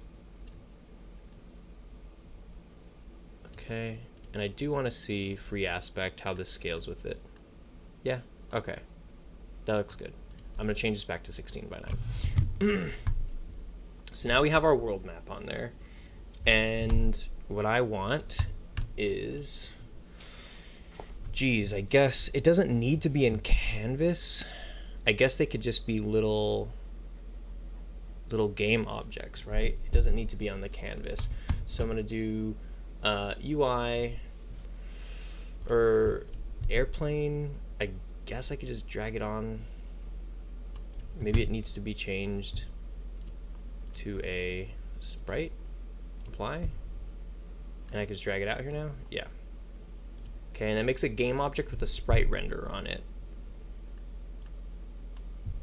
Okay, it needs to be blown up a little bit. Okay. And then it's not rendering in front of that. You know what's kind of making me wonder? If this should not be in a canvas. You know what? I'm gonna take it out of there and get rid of this canvas. World map. Nah, it's just gonna be like this. I think that's, it's kind of hard to tell if this is the right move or not. Oh shit. Yeah, it's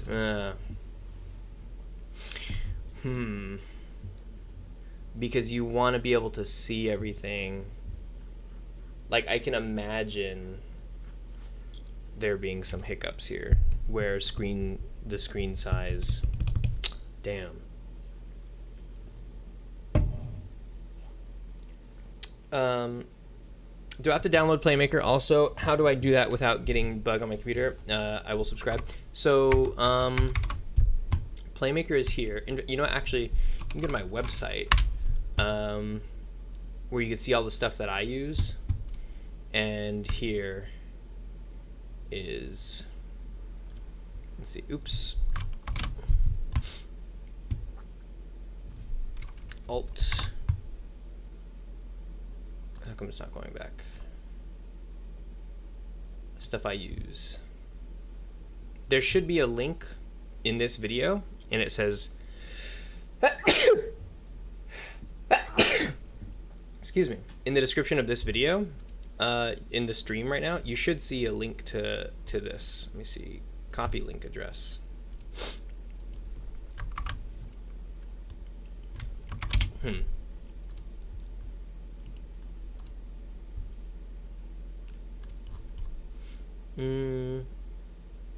Get PlayMaker here. Here we go. Copy link address. This one.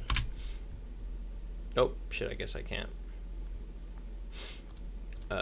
What is it? Tiny URL? Okay, boom. Sure.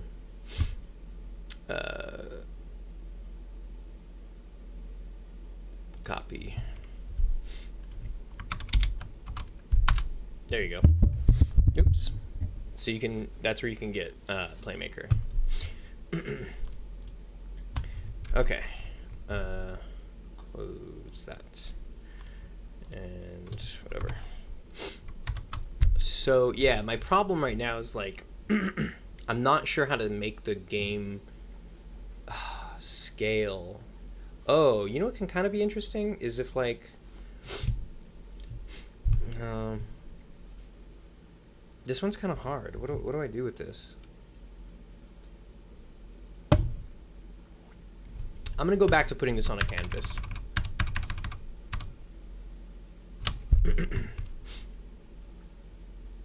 And we're gonna put this, instead of making that, let me see, UI, image, and this is gonna be airplane. And I'm gonna put that in here. Okay, I think this is okay.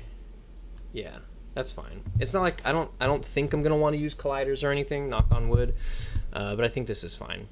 So here's my world map and airplane, and what I'm actually gonna do is create an empty parent for this and call this airplanes.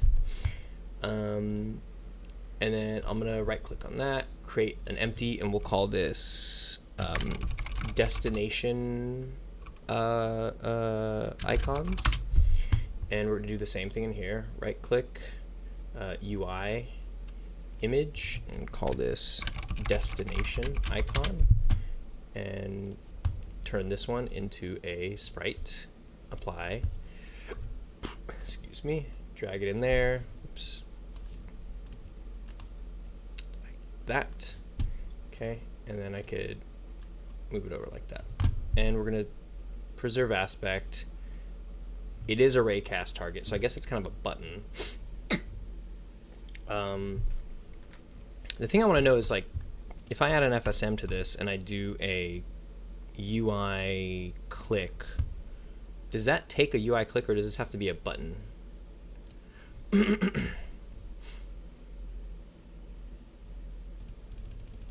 think it has to be a button, huh? So if I change this destination icons, UI button, destination icon, and I put that in there, get rid of this one, move it right here, set native size, preserve aspect, give it an FSM, global transition, UI events, UI click, and then press play. Okay, cool. Yeah, so we can click on that now. Great. The normal color, I'm going to change it to that nice red that I liked. Yeah, cool. Highlighted color, it'll just be like a lighter shade of red. And then the pressed color will be a darker shade of red. And I think that's fine.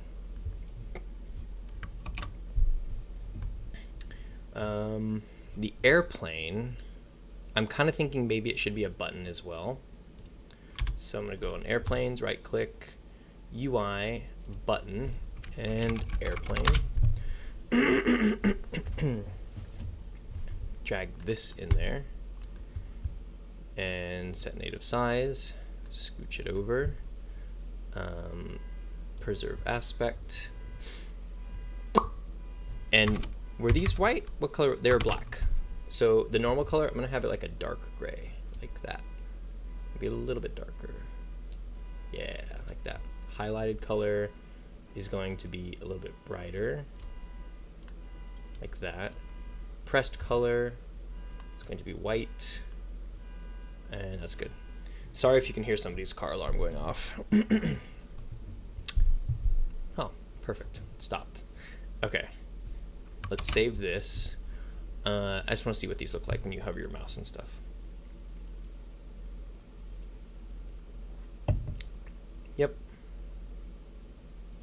Okay. Oh, selected, I do want to change.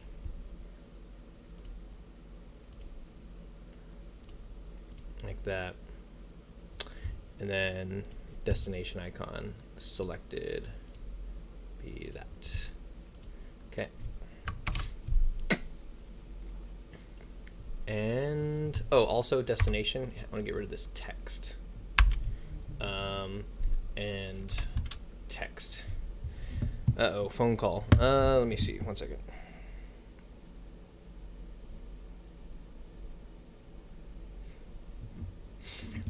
Okay, get rid of this airplane text. So now we just have those. Destinations, airplane, cool. So the world map, I'm gonna make a, you know, I'm gonna, do a empty parent, world map and info.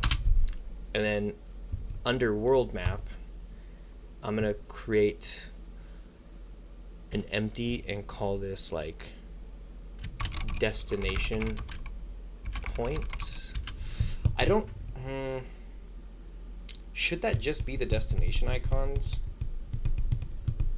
Maybe it should, maybe it should. So it's just going to be world map, airplanes, destination icons. So for these, what I could do is I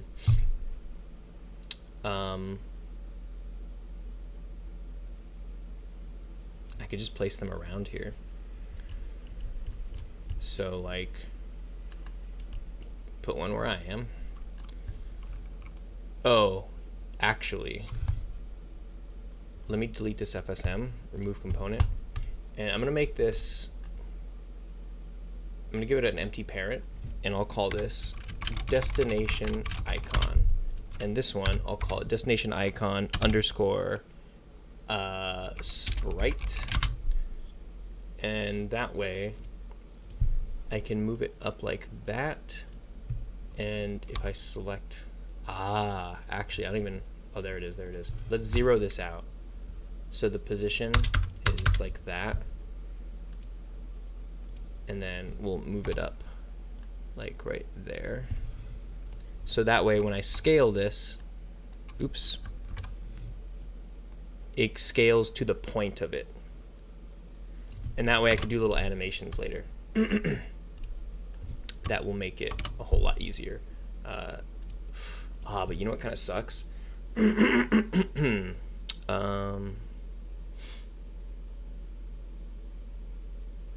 Interesting. I might have to, yeah, there's some weird things going on here.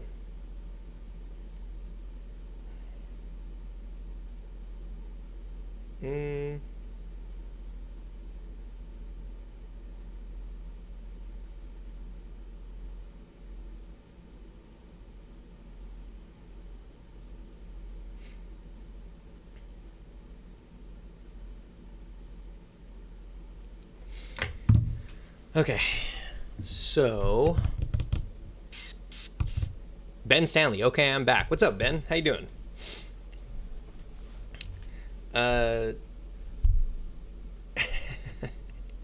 It feels really silly that like I was like, am I even gonna do this jam? Like I knew there was a possibility. It's not like I'm sitting there going like I'm not gonna do it.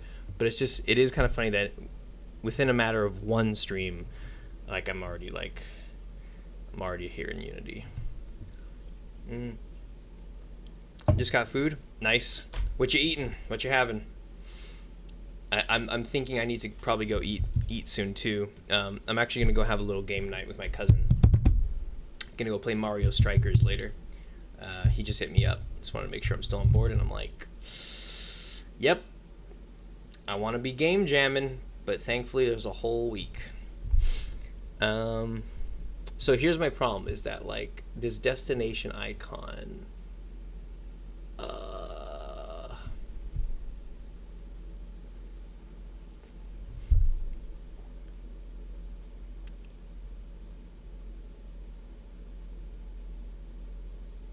it doesn't need to do that. This whole growing and shrinking thing, it doesn't need to fucking do that. I don't know. I mean, I'm gonna kick myself later. You know, going on the record that I'm gonna kick myself later when I do want to grow and shrink that on. Oh wait, you know what you could do? I forgot about this actually. Hold on.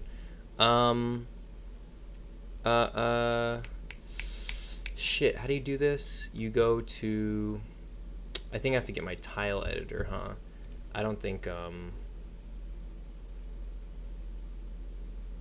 Yeah, I have to. I don't really feel like doing that. Because you could change the pivot point. Yeah, I'm not tripping. This is okay. Okay, so with that in mind, I'm just going to call it destination icon, and I'm going to shrink it. Oops. I'm going to shrink it. Pork, bean, and chew. Boy, that sounds very good right now. Okay, so I'm going to put these. I'm going to put like one right here. I can't put like a million, right? Like I just want to put a handful. So this destination icon is going to be like that big. The airplane will be like that big, I suppose. Does that look okay? Let me like rotate this.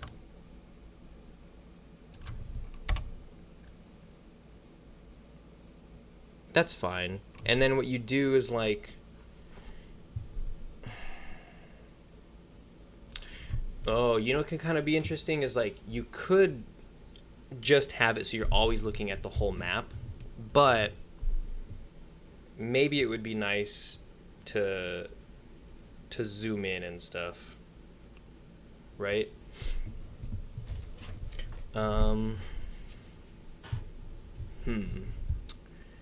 I think that's something I do have to plan ahead for, right? Or maybe not. So it's like wherever the mouse is, or you could zoom all the way out and it just has that. But if you do zoom in, then you would use your mouse to navigate around.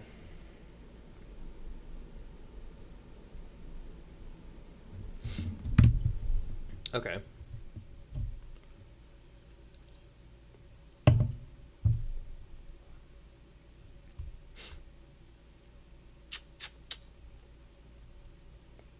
And then it's kind of like a parallax thing. It's like it sets the position.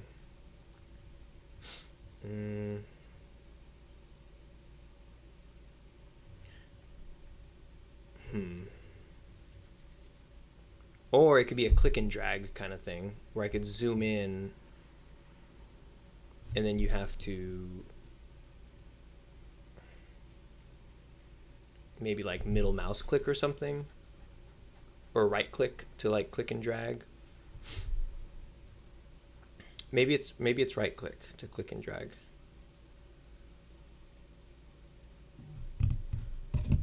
Yeah, let's try that. So I have my canvas here with everything on it, and I'm gonna create a new empty. We'll call this Game Manager. And I suppose, yeah, I'll just have a new FSM called camera controls, and hit edit, and on here we'll have it so get mouse. Is there an action that just has get mouse vector? Get mouse position, let's get that one. What's the difference between that and get mouse position advanced?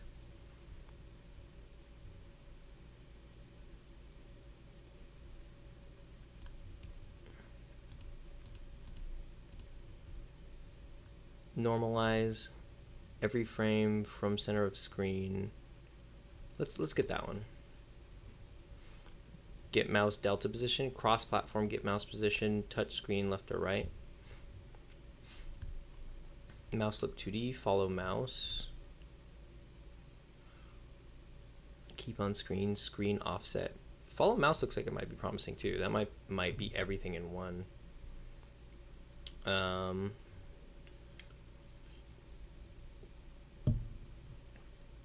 Keyboard pick event, mouse pick event. Okay, let's see how this works.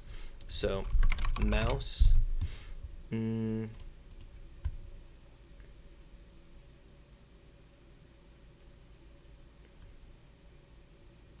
Oh wait, that's not even what I want. What am I? I'm totally tripping. We're just doing a click and drag thing.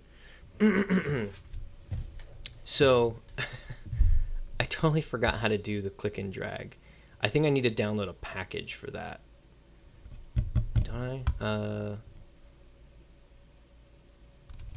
I'm gonna have to watch one of my own tutorials. So it goes Hutong, click and drag. Or I think it's like drag and drop.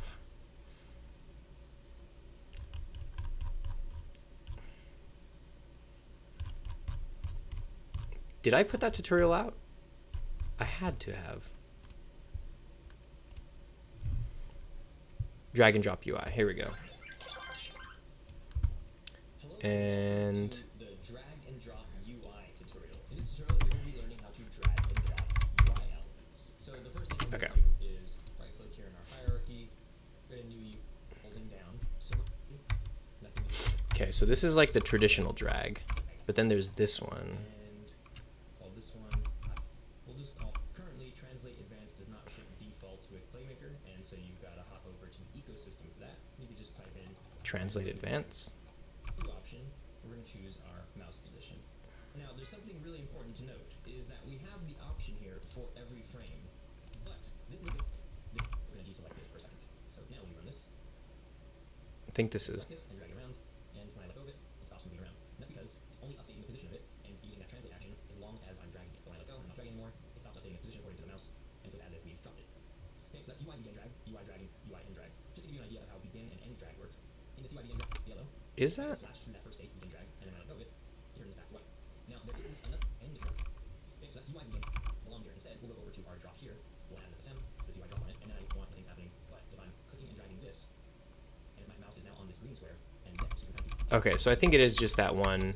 Translate advanced, right? What is the one before that? UI get last pointer data info. Right. Okay, so translate advanced is the name of it. Okay.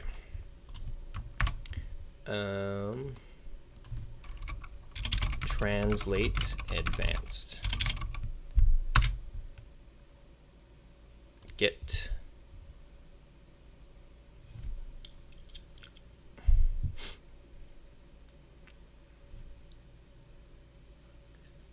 And I think actually what that means, let me see, last pointer data info. Okay, that's in there too. I think what that means is that everything on the map needs to be a child of the map. So I'm gonna make those a child of the world map. Okay, and then on the world map, I'm gonna give that an FSM and give it the global transition UI events, UI drag. And in here, we're going to get last data info, and then I think it's delta, right? Yeah, delta. We're going to call this one, mouse position. And then we're going to put in a translate advanced, and this one is going to use, what is it? The vector 2, right? Okay. Vector 2 mouse position per second. Sure, doesn't need to be running every frame because we're going to be going here. Self space, sure.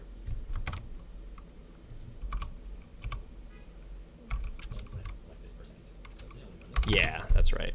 Like this. Okay. Save it. And now let's see if this works.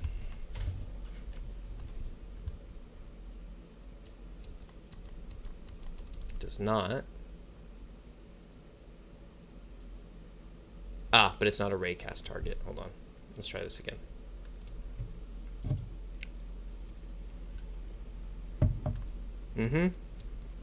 There we go. All right, so now I can drag this around.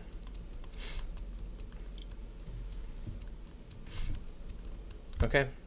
And then what would be nice is if I just go to, I can go in here, canvas, right click on here, UI, image, and then we'll just call this background color.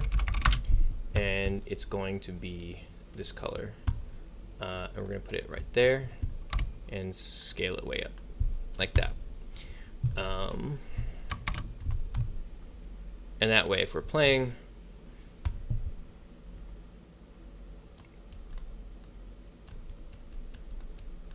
okay, that's looking all right. And then, of course, you know, later on, maybe one of the features I could throw in is like a button to center the map again. Okay, so there's that. World map, we're going to call this drag map. And then make a new FSM, call this like camera zoom. I'm going to take it off the game manager. Remove component. And here, what I want to look for is scroll, I think. So let's go to edit, project settings, input manager. Let's open up the API shit. And what I want to look for is scroll.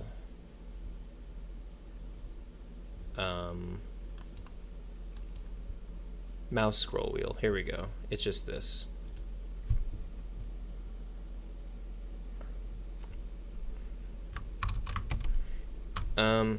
It's kind of interesting because I don't really know. Is it just? It's just that, right? Mouse scroll wheel, Unity, axis. It's just like a -1 or +1, right? Okay. So it's mouse scroll wheel, and we're gonna do a get axis. It's gonna be like that. Multiplier 1, sure. Store in mouse scroll, and then we're gonna do a float compare.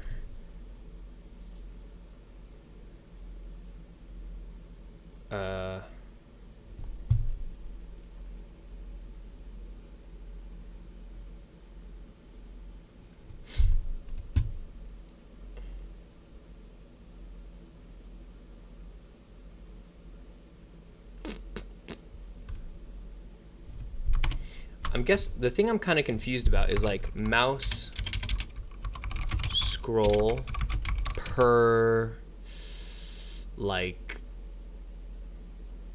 per click of your mouse, like, or not click, but it's like, you know, there's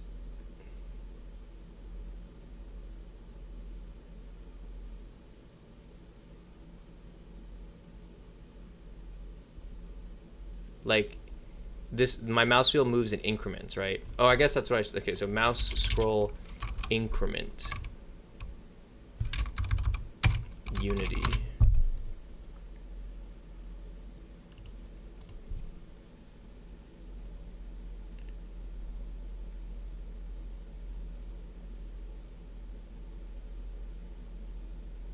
Oh, is that what this is? Let me see. Edit, project settings, input manager, scroll wheel, sensitivity. Maybe I could change this.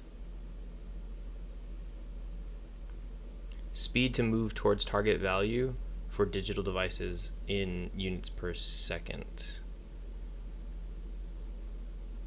Snap. If we have input in the opposite direction of current, do we jump to neutral and continue from there? Yeah, this one's kind of strange because I don't really know how to program for each of the increments of the scroll. So I think I'll just try this. We'll do the mouse scroll, and it's running every frame. It's comparing it to 0 with a tolerance of maybe none for now. And then if it's less than, we'll have a new event called increase, and then, or I'm sorry, a new event called decrease. And if it's greater than, it'll increase. Okay, so increase will go up here, decrease will go down here.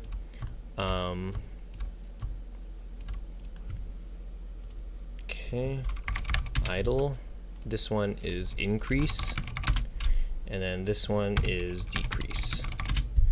And for increasing, it's going to zoom in.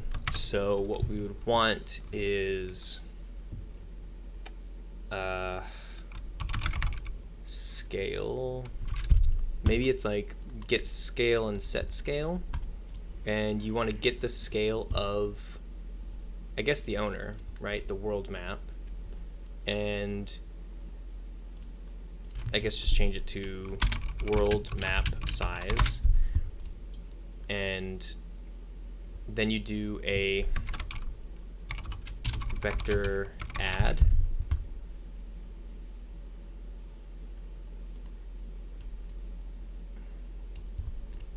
and you take the world map size and you add maybe like 0.25 and 0.25, and then you set it. Okay. And then you do a next frame event that sends a new event called back to start. And we can just copy all of these, copy them, and put them in here as well. I'm gonna get rid of this back to start though, and set this as global transition back to start. So in here it's 0.25, but if you decrease, it's negative 0.25. I guess let's just see how that works. Press play.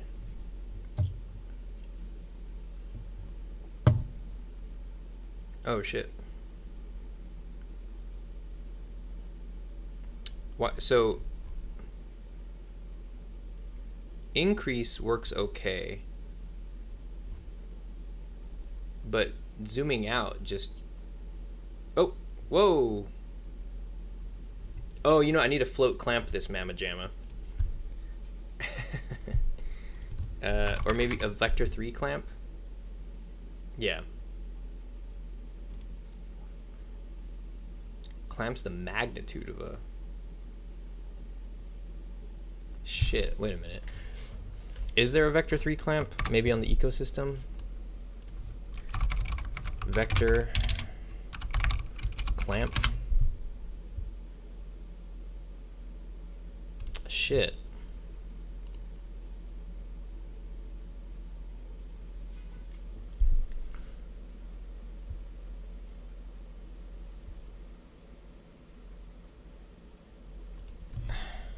Or maybe it's like, no.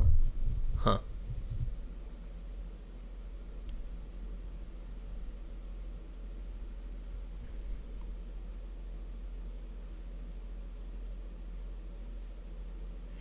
What if I did it like this? What if I got the X scale? So it's a world map underscore X, and then Y is world map underscore Y, and then you do a float add, you add to the X 0.25, oops, 0.25, and then you add to the Y 0.25, but then you do a float clamp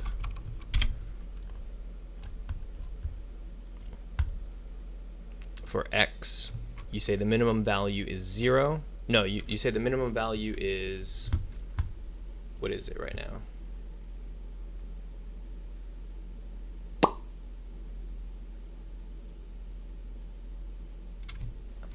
0.4.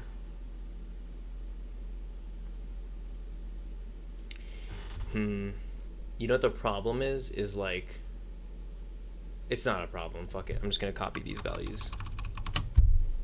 The minimum value is this, and the maximum value we'll say is like 1.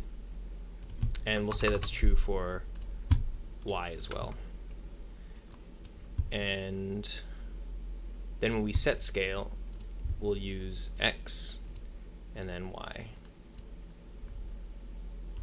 Okay, we'll take all these, copy them, delete these, paste them, and then in here it's negative 0.25 and negative 0.25. Now let's see how this works.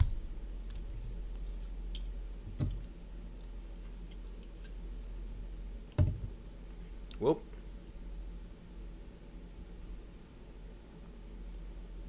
X and Y, right? Did I put it on Z?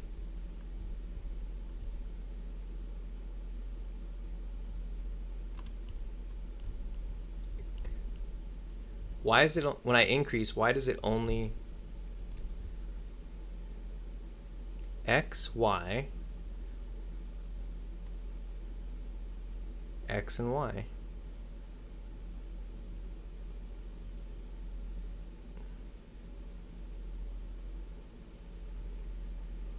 That is super weird.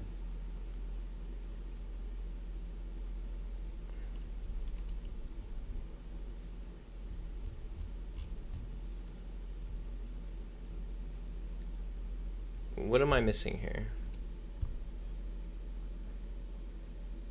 Oh, you know what?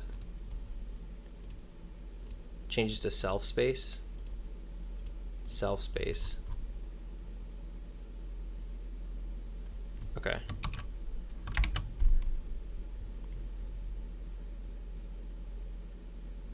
Nope. Oh, look, it's not setting the Y or Z scale over there.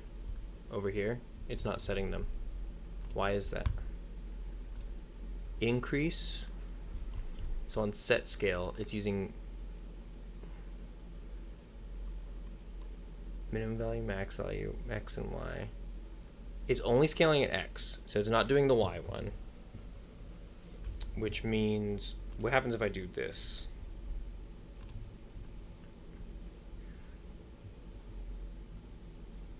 Nope. For some reason, Y isn't increasing. That's kind of strange. Do I need a rect transform scale? Set a rect transform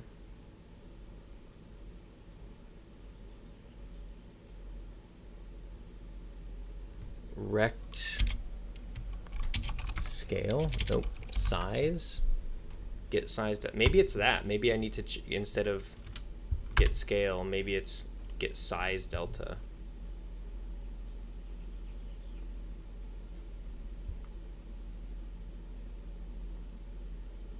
Oh no, but you know what? What sucks is that, like, right, because this, here's an idea. I'm gonna make world map underneath a parent, and we'll call this world map parent, or size proxy. Oops. And then in here, we'll still do the get scale, but it's gonna be from the size proxy, and it'll be X and Y, okay, in world space. And the size proxy for this one, all these are 1, so I can actually just say that the minimum value is 0. And then same thing right here, size proxy. And don't need that anymore.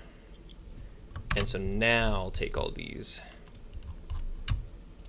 copy them, delete all these, paste these, and then in here change these to -25 again. Okay, how does that look? Fingers crossed. Don't really work with 2D stuff very often. Whoa, whoa, whoa, whoa, whoa, whoa, whoa, whoa. Okay, why?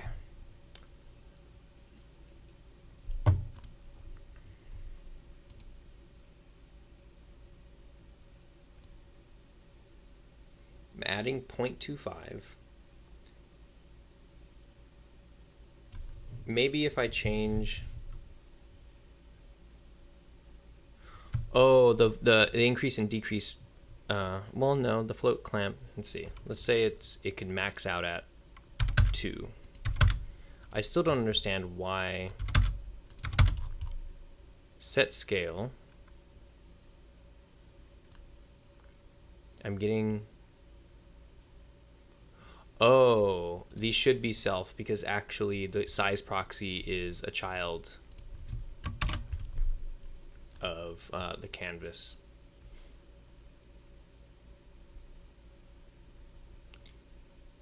So if I select the size proxy, look at that, it's a rect transform again. It didn't give me...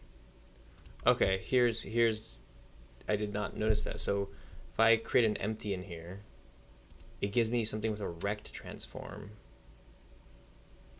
If I change the rect transform of this, it does not. No, the height, none of that shit changes. So can I give this a... It only takes a rect transform, but in here, if I put this in here, will it keeps that. Is this a hack? What the fuck am I... Okay, hold on. This is really weird. I'm going to put this in here. I'm going to take the name of this, but I'm going to delete that. And in here, these will point to this thing instead.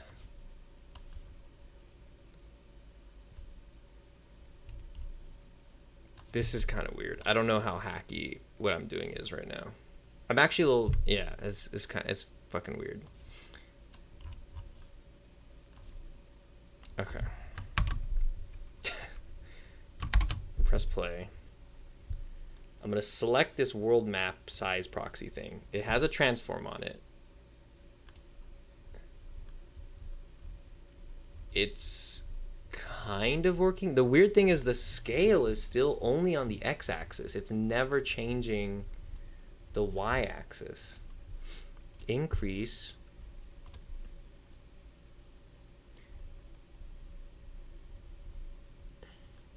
So when I'm decreasing... Oh, dude, I'm using fucking X on both of these. That's why. I'm so stupid. God damn it. X and Y. There we go. That shit was probably working before. God damn it. Oh, I'm so stupid. Both of these are X too. God damn it. Why? Ugh. So dumb. Okay, and let's say the max value is like 5 and 5. Probably did not need to do all that shit. 5 and 5. X and Y, X and Y. Oh boy. Alright, whoever's watching, you didn't see that. There we go. Look at that. Okay, can zoom in and out. Great. Zoom in. Okay. Cool. So we can zoom in and out. Now let's actually make some planes fly around. That was funny. Let's do... I wonder if... I gotta check this really quick. So I have an Artlist account, and I could play some tunes. I wonder if they have any like Gershwin kind of shit. Is that how you spell his name? No. What if you call this like big band classical? Like, what do you even call that? No.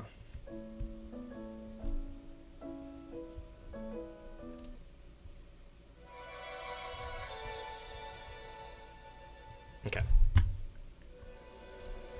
So let's get these planes flying around. Actually, let me put up some destinations. So this destination, these need to be prefabs. So we're gonna go into UI and then create a new folder called prefabs. Oops. Prefabs. And I'm gonna drag and drop this destination icon in there. Okay, and then I'm gonna duplicate it. Put one right here. And duplicate that, put that like right here, or like right here. Put one down here. Put one like here in Mexico. Put one like, I don't know the rest. I'm honestly just gonna like spitball these now, like that, and then like this. Can you see how fucking American centric my goddamn little brain is? It's like, oh yeah, like I know everywhere else. Like, it's sad. I'm definitely one of those people who's like on the you know, those like man on the street interview shows where they like prove to the world how like poorly educated Americans are when it comes to geography. I'm one of those people like making hella mistakes.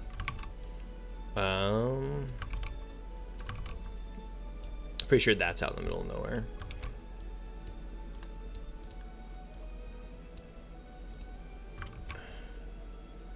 Okay. This is like Japan, right? Or is this Japan?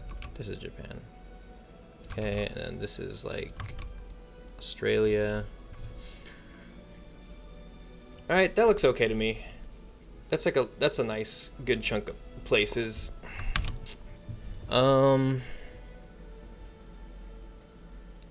So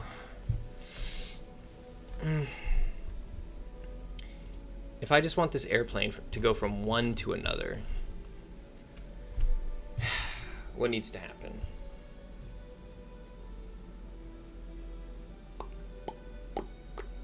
You know what it could be? Instead of putting fucking airplanes everywhere, I could make airplanes a prefab.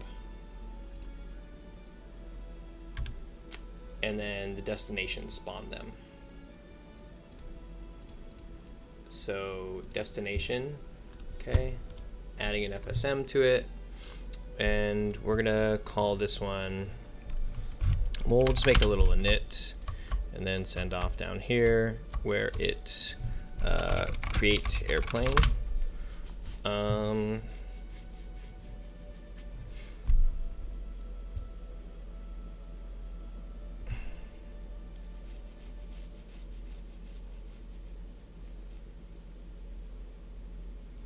I think where I'm gonna get fucked in this project, where like suddenly it's not so easy peasy and like, you know, just my parade starts getting all rained on, I think it's gonna be in the logistics of like flight path stuff and like the game balancing and all that. Like it seems like that's gonna be the really hard shit. My brain's already kind of like turning on these problems I did not consider before. So creating an airplane, we're just gonna do a create object, and then we'll put an airplane in here.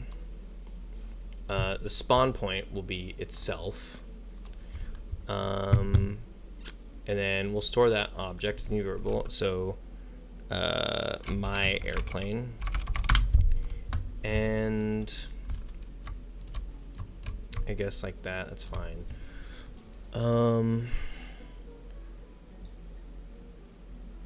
And then we'll say maybe maybe that's it for now. Maybe, yeah. And then I can go into the airplane, and the airplane has a thing. Give it a little init, and here it will be like create flight path, something like that, where it first wants to get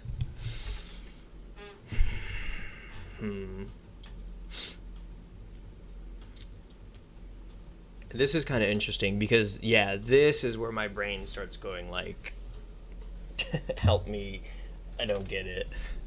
Like, yeah, I've never done any programming that required me to find points along the way like this. Because, like, okay, so for example, if I wanted to get from LA to Sydney,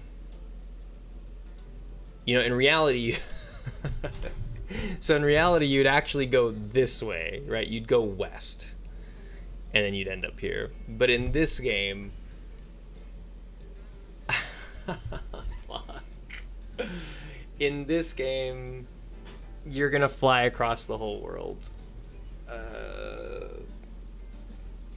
Because I don't want to figure out wrapping. All right. So it's like if you want to get it from LA to Sydney, and if you were going to take this super stupid long direct flight going east, that'd be insane. But if you made stops along the way, I guess what you could do is just say that, like, you could give each plane... Is that how they do it in real life? Like, they give each plane all the places that it goes. Like, it only has a limited number of like, yeah, there's only certain places it goes.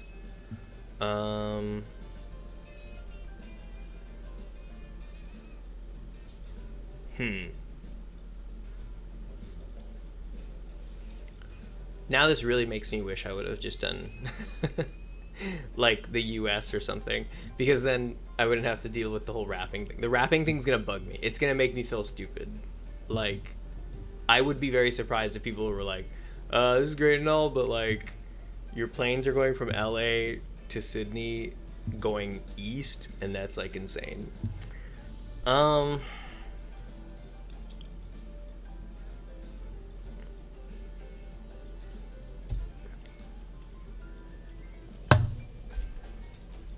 So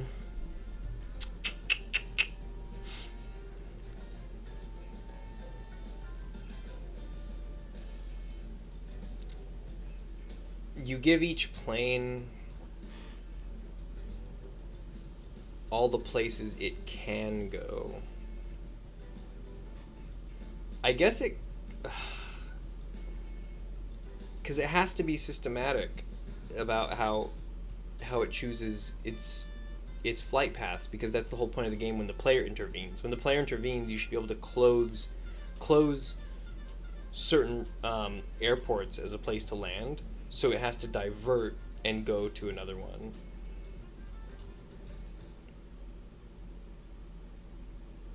Oh, maybe it goes by like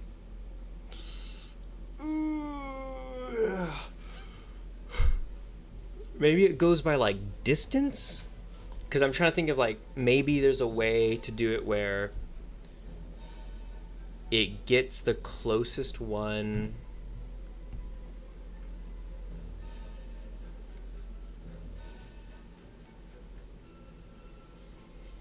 Maybe it can find the halfway point between it and its final destination, and then from there it gets the closest.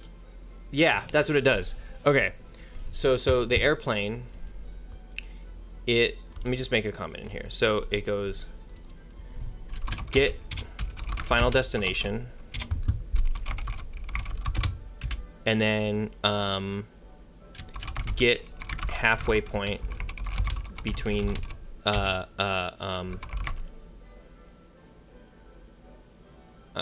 like home airport and final destination.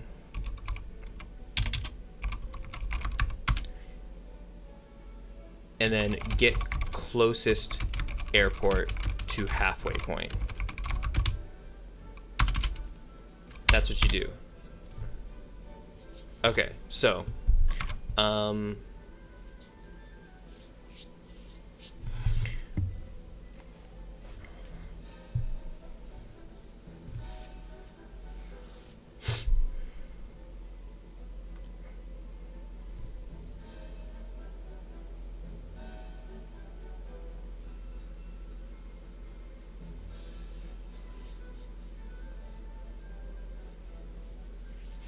this is hard. Again, it's like, it's not like a programmatic thing. It is kind of like a, I should just do it. I should just start making it work, and then the problems will arise. I'm thinking too far ahead. I'm getting in my own way. So we'll do a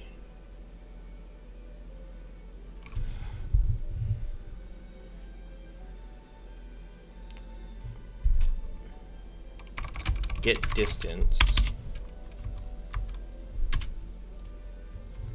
between home airport, or yeah, I guess call it home airport maybe, or starting airport,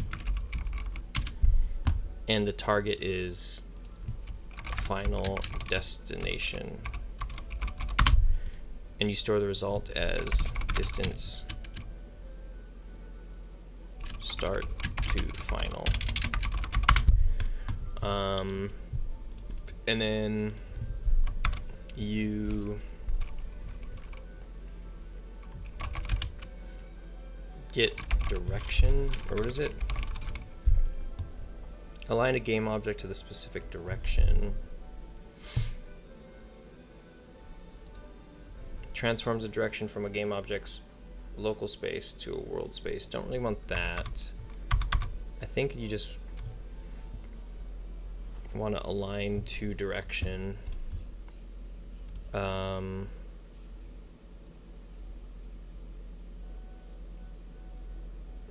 hit normal.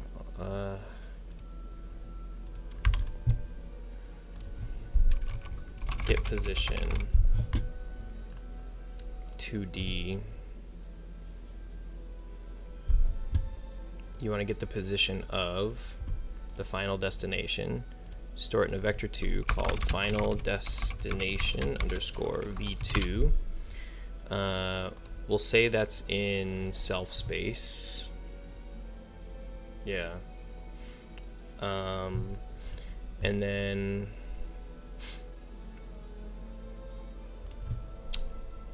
you do another get position 2D. Actually, let's put this get position on the init of owner. Well, yeah. You do this as a new variable called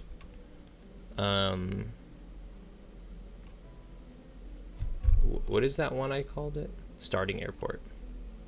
Okay, new variable starting airport underscore v2, and that's in self space.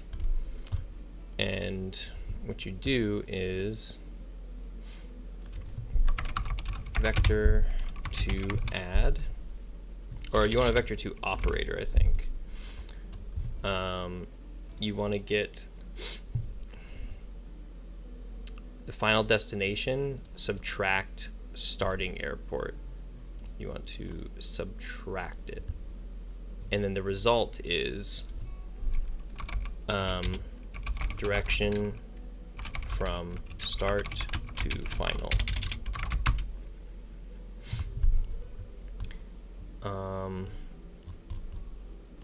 And then you have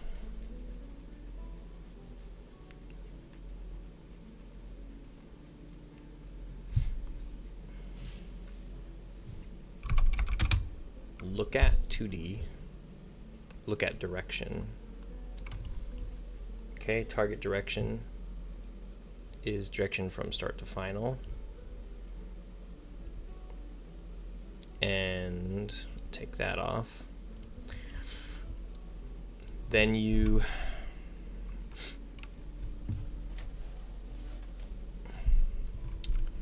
do a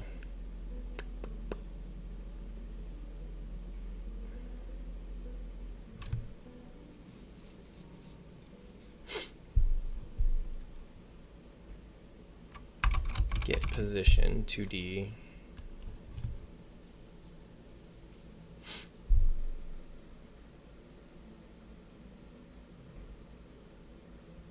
No, because we already got it. So maybe it's just a vector add. Vector to add. We're adding the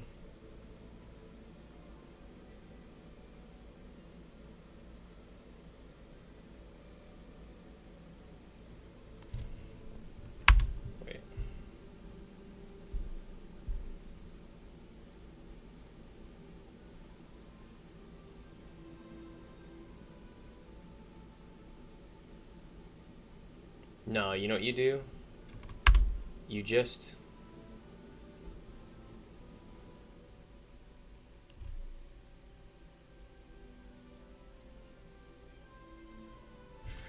let me see what this does.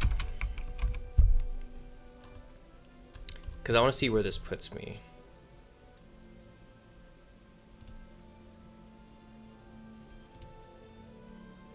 Solve space.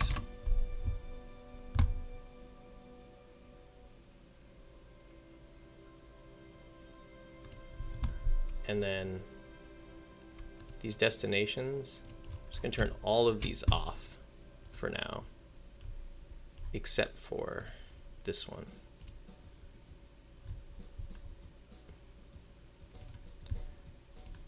And it needs to get its starting airport and its final destination.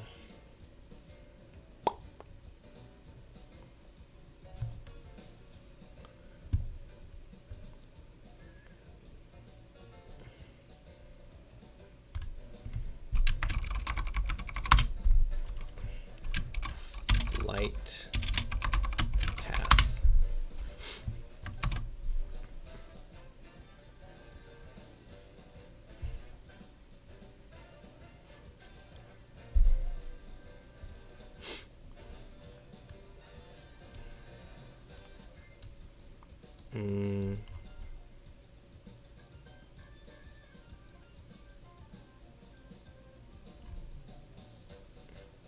I guess I could just test this by disabling the destination FSMs and instead just hand placing an airplane in here really quick,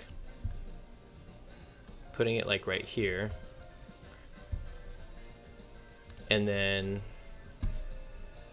making the final destination an input and starting airport an input. And that way I could just put this here and this here and then see what happens.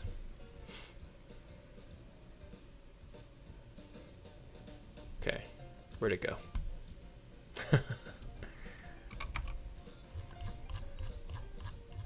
It put it way over here.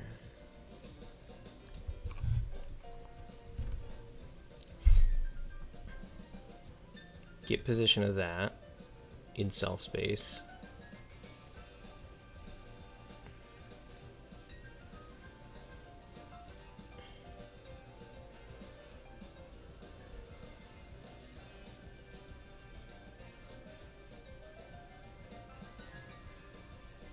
Okay.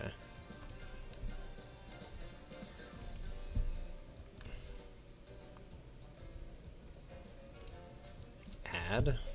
I don't think it's add, is it?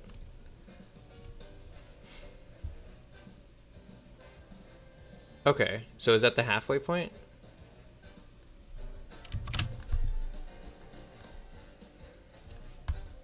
Did that work?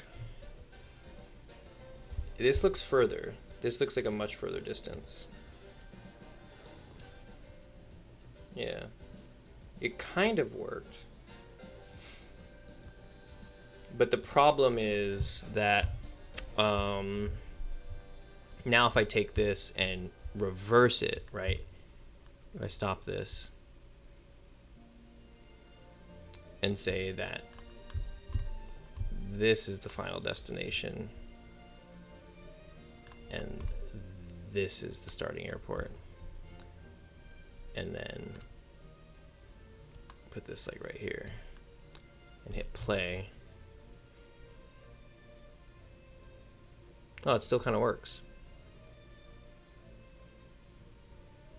Okay, so it was add. I did just kind of fuck up the math on that then. Okay. Does that mean I can put this like right here and it'll do the same thing? No, it does not.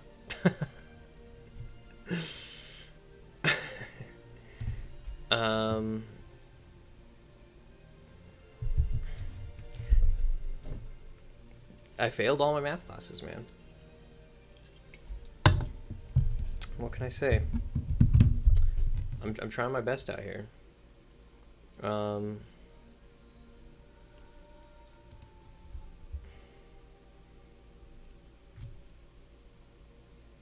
Starting airport.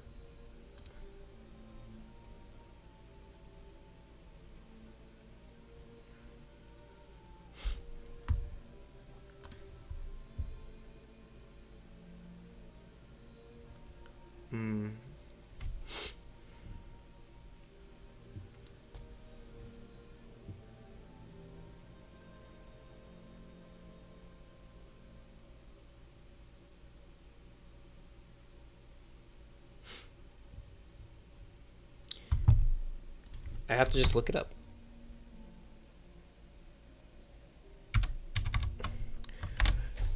Okay, Unity get position between 2 points.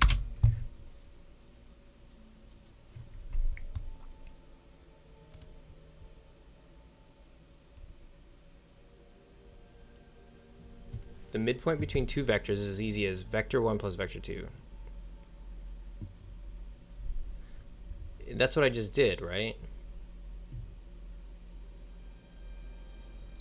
Oh, you know where this logic might have fallen apart? Is in here. The operator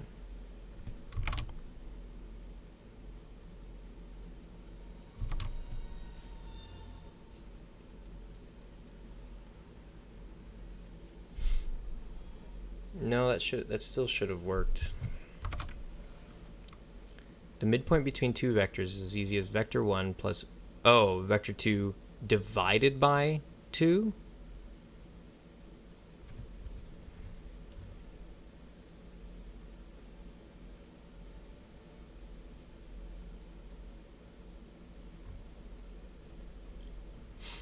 You get the positions of transforms, right? First position, second, get the position, get the direction between the two transforms.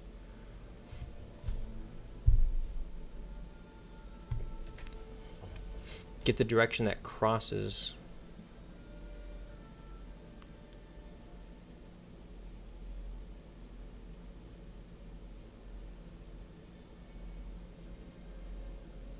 Divided by 2, right? Okay, so do I need another vector 2 operator after this that says direction from start to final divide by 2? Store vector 2 result in that.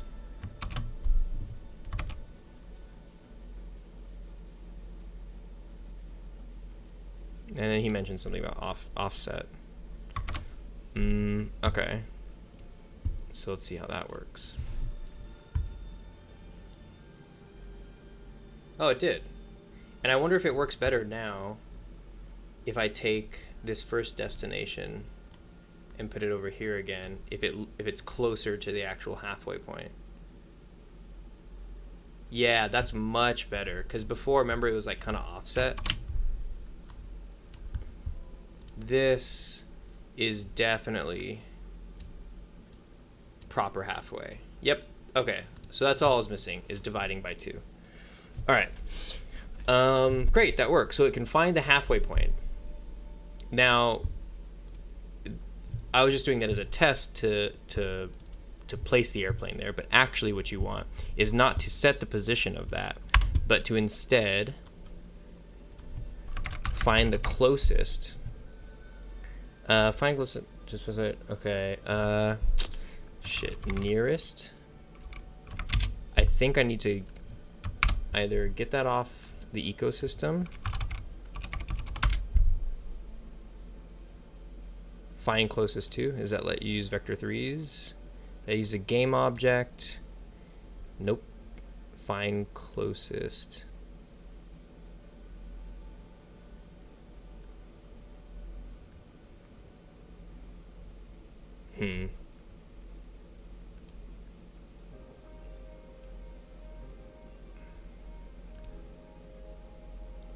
Okay, so here's what I'm gonna do is, oops, closest. I'm gonna put it in here, right click, let's see,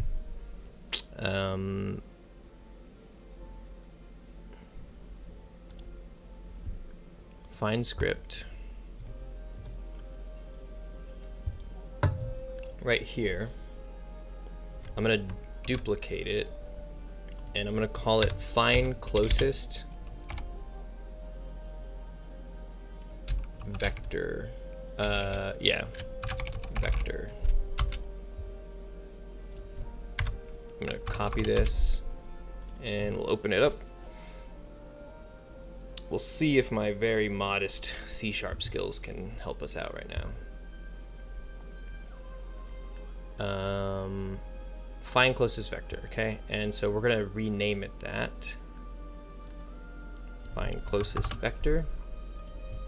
Save it. And we're gonna put it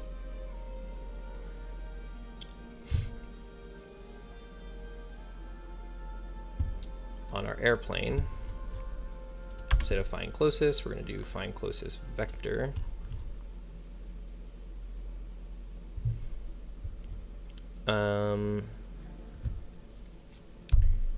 And that way we can watch it update as we try to make it crack off here. Okay. So the game object to measure from instead is going to be an FSM vector 2. And we're going to call this start position. Copy it. And then that.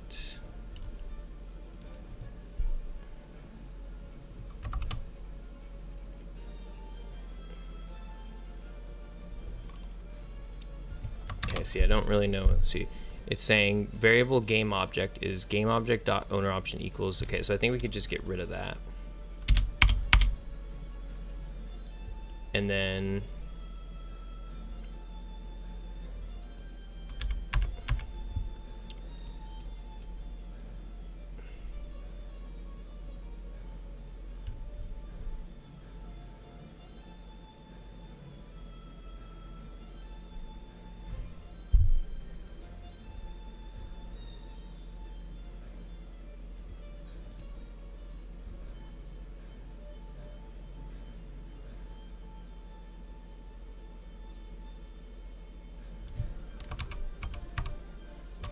okay, no, that's fine. That, yeah, because game object is just the variable type. Okay, so that's fine. Game object, find type, okay, find game object, okay. Closest, object close to math infinity for each. Ignore owner, must be visible. This. So where does it think this is?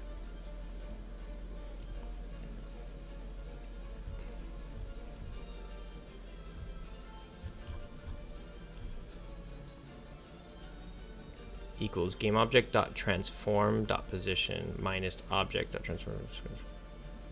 So how about instead it's start position dot position, or is it just start position dot value minus object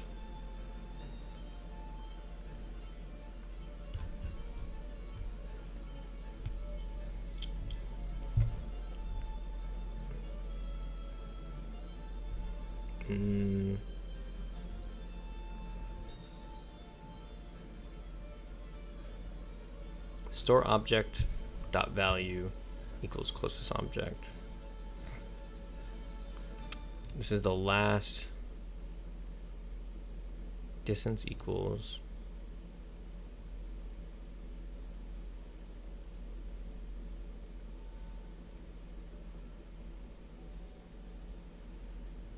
operator dash is ambiguous and on operands of type vector 2. Oh, that's right, because the right. What if I change this to a vector 3?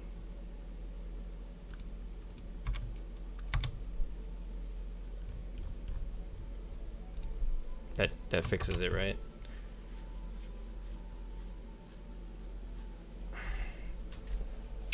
Okay, so this is kind of not the best way to make this script, but I think so. At least now I could use the start position. It's a vector 2, so I'm gonna say convert vector 2 to vector 3. We're gonna convert our direction from start to final to a new variable called direction from start to final underscore v3.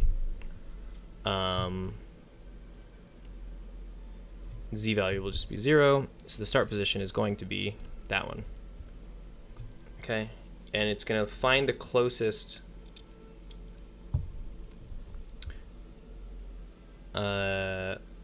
let's add a tag. We'll call this one destination. Okay, so oops, destination. Ignore the owner. Store the object in a new variable called connecting flight destination.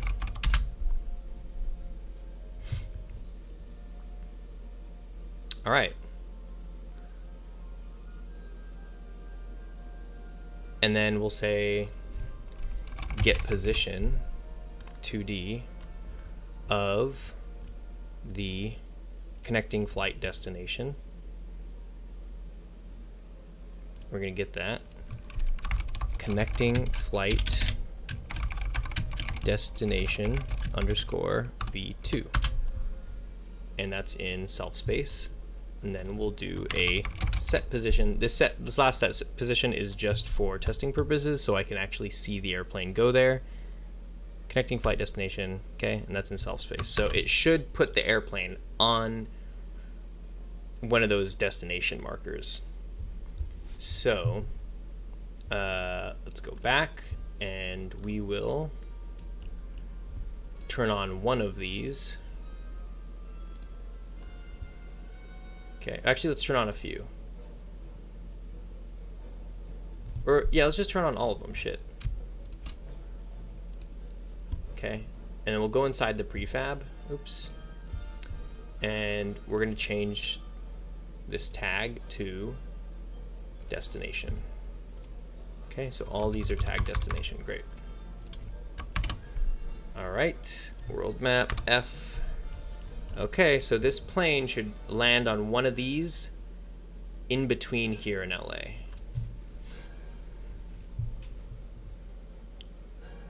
Huh. That's the closest point? Really? That's a little surprising.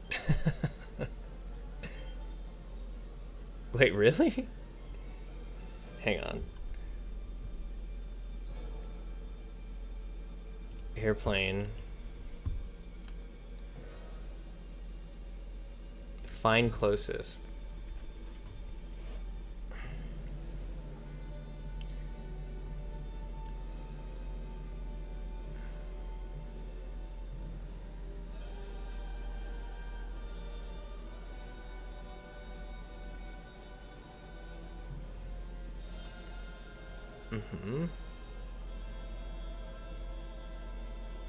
Not, but it should have been something like this. That should have been way closer. Find closest. I feel like that did not work. Hang on.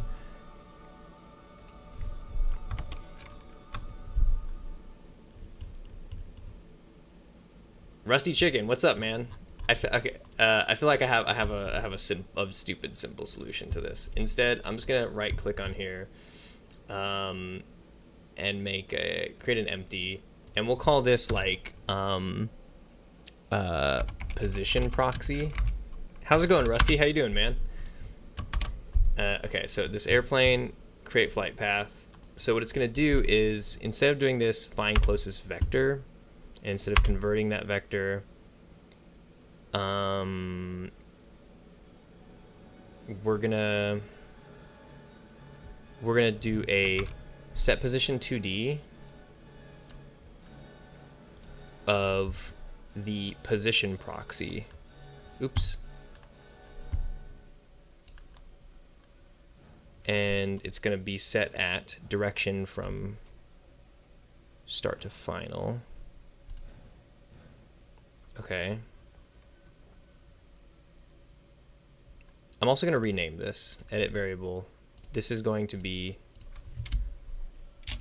point between start and final.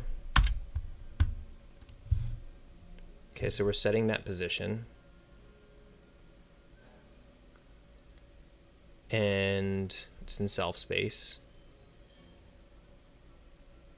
And then we're going to do get nearest, or what does it, get closest? What is it? Find closest.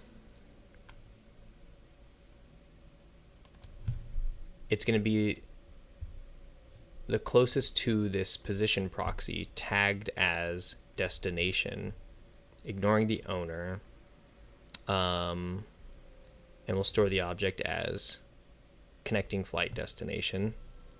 Okay, so now this should put us, hopefully, somewhere much closer to the halfway point as far as these destinations go. So somewhere in here. Come on. Didn't even put us anywhere. Doing well, break about over. Lots of cool stuff coming up in the RPG. Right on.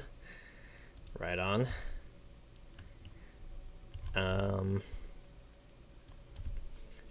right. Yeah, how you enjoying yourself? Taking her easy? Ooh. Okay.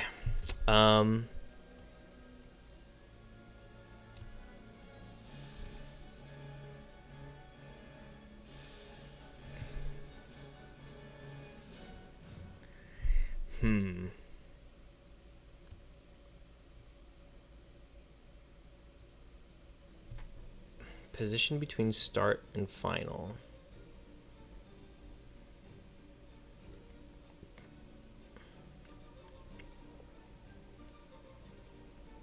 You know what I'm curious too is, like, I wonder if I open up this airplane, if I put just an image on it, and let's change that to just like yellow so we could see it, or green, whatever. I wonder if that, let's see where it ends up. Right, so there's only this like weird local offset to that. It's saying that's the starting point and that's the final destination.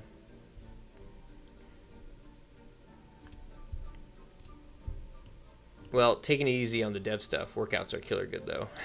Right, right. Dude, you're getting ripped. You're getting all cut up. It's nice. I'm jealous.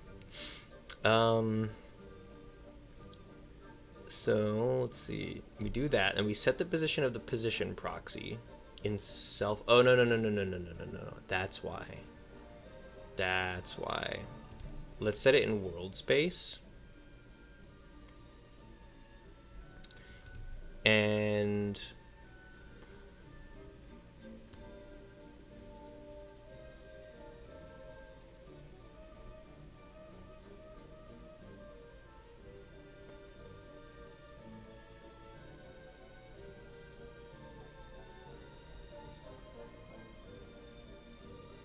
get position of the connecting flight destination in self space. Okay. Maybe this will work better. Maybe.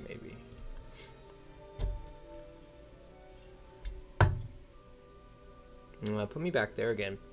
And I don't know where... Oh, I suppose... Right, it moved it over there first. That's so weird. That doesn't... I don't think that's... The wife decided to join me on the workouts, and she is starting to see it on herself, and she's so excited. It makes me happy for her. Oh, that's nice. That's nice. Having a workout buddy. That's cool. Sharing those goals is also probably like... Yeah, that's nice. Okay, so we're taking this airplane, creating this flight path, and we're doing... That works. It sets it... We got that to work. So if I just get rid of these... Oh, well, yeah, no, that works too. Point between start. I'm just gonna turn that off. Let me just make sure that that's still working the way it should be.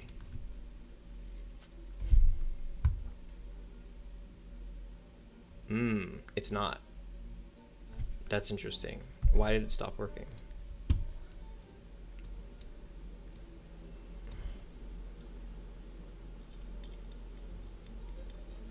Final destination is that.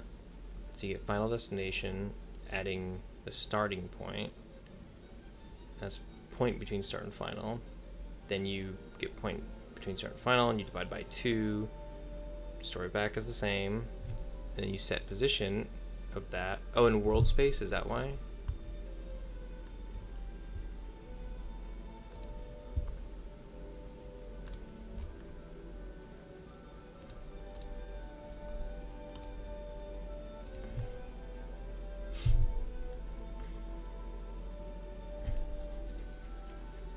Huh, it used to work. Why? What did I do? How did I break this? I turned all those off.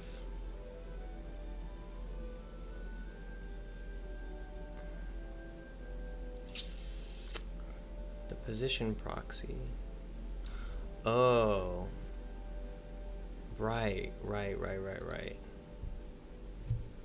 Because it's in its own self space. So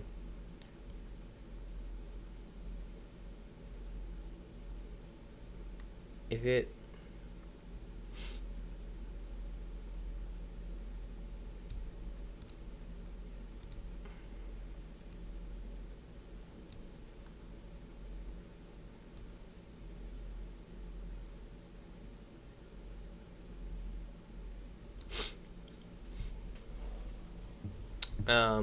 just wanted to check in and say hi. I'll be back soon enough. Got to show off the mount system, weather, world persistence.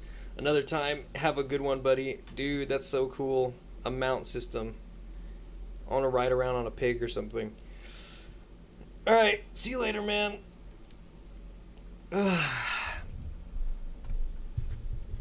Okay, so what I'm thinking is that...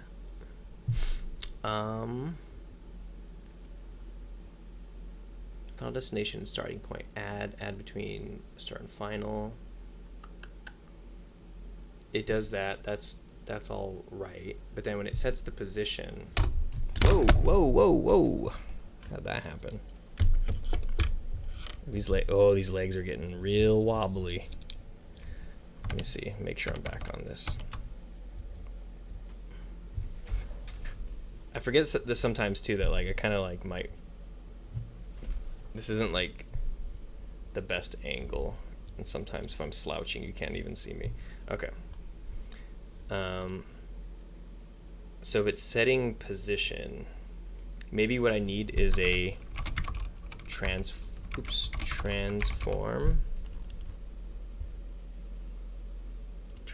point. Transform position from a game's object to world space. Okay. So I'll do that really quick. So it's, oh no. Wait. Transforms a position from a game object.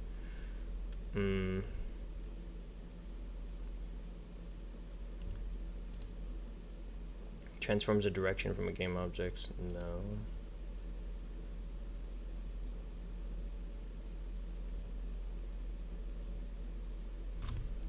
Position.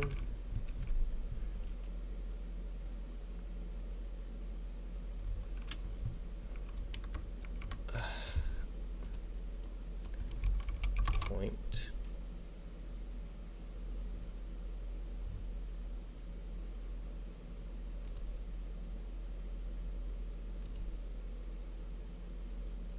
Transforms position from world space to a game object's local space.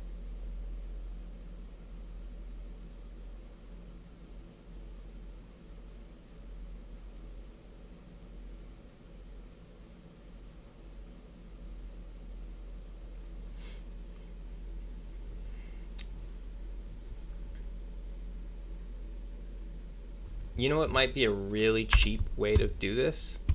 Is if I just do a set parent at the top here that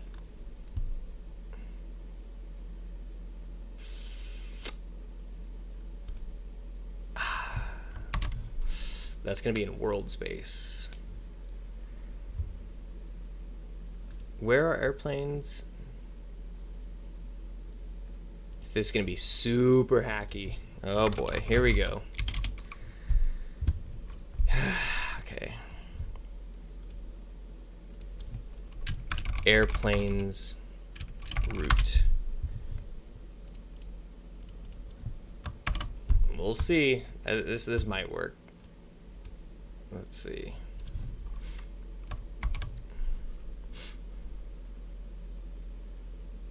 Yeah, that works. Okay. And then in here, I'll turn all these back on. Finds the closest thing to that position. Gets the position 2D of that thing. And then sets the position. Oh boy. Because that's like a different thing's space.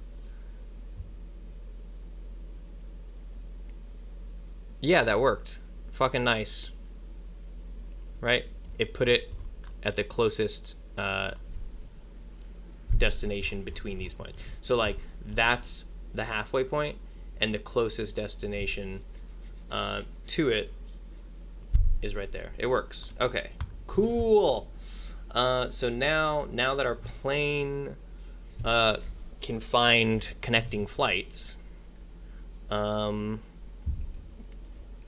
we want to make them travel there slowly and not like instantaneously. So I'm still going to keep our little inputs there for prototyping. So after it creates its flight path, we go down here. Okay, I'm going to delete the set position, right? So it's going to be setting to connecting flight destination V2. Instead, what we want is a move toward.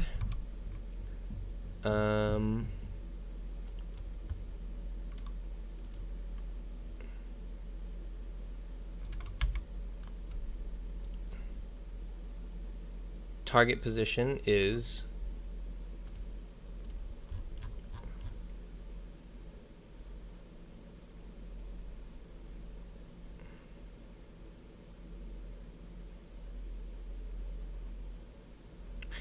You know what would be nice is if you set position 2D this bad boy of the position proxy, and you set it to connecting flight destination B2.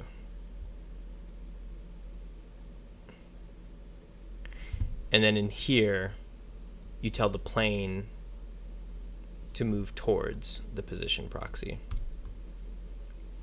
And you say the speed is 2. Finish distance is 0.1. All right. Let's see what happens. Laker Mouse says, it's been amazing to see you brute force through this problem. Nice work. Thank you. Thank you, thank you. Oh, look, our plane. The plane, the plane.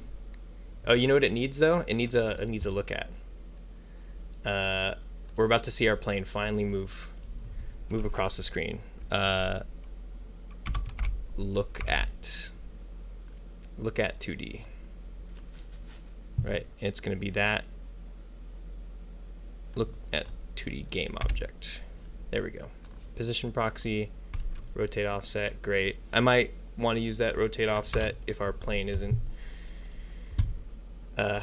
correctly oriented. It's not, is it?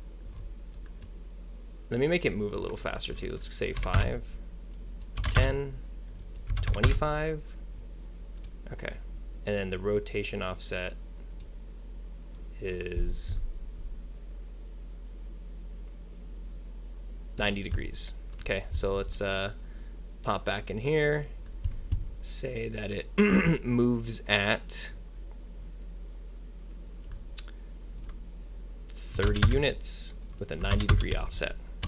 Boom. All right, let's see this bad boy go. I'm gonna maximize on play. All right, there it is. There's our plane. We can zoom in on it. And it's, yeah. It's flying towards that destination. Why is it slowing down? Is it slowing down or am I tripping? Maybe I'm tripping. Whoa. Wait a minute. You know what's kind of interesting?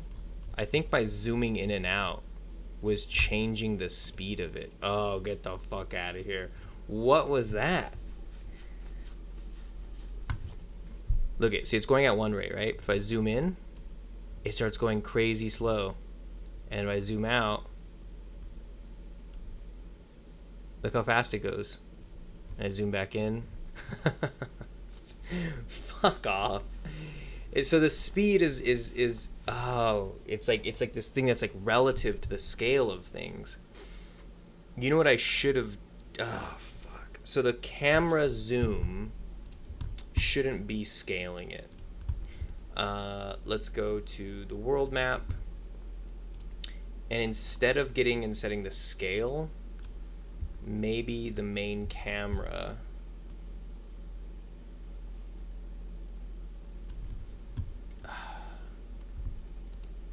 orthographic.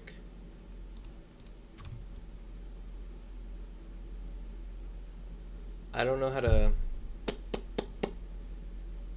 under type overlay.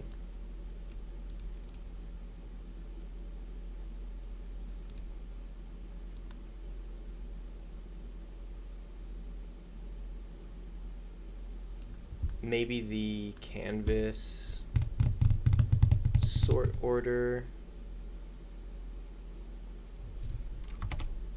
Let's ask the internet. Unity zoom canvas.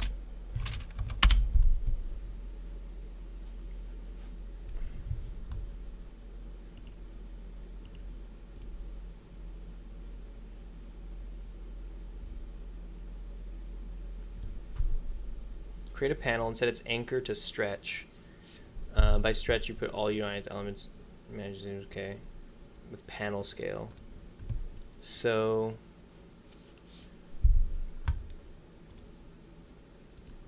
world map size proxy. Maybe what I do instead is in here, go to UI, panel, call this world map panel, and I'll put it up here, make this a child of that, and the panel, what did it say?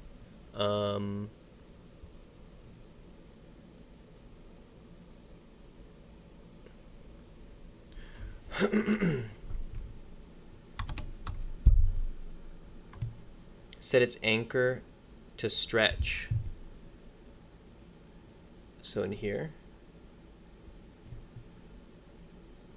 Alt and Shift, both of these. Okay, it's on stretch. So if I change the, what are they asking for? With panel scale. Okay. I'm not sure if that's going to solve my problem.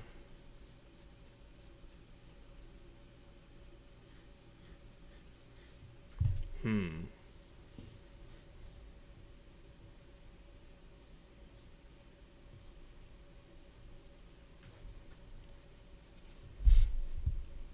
going to deactivate this, but I'm going to keep it around. And let's say rect transform set size delta, right? That's the width and height.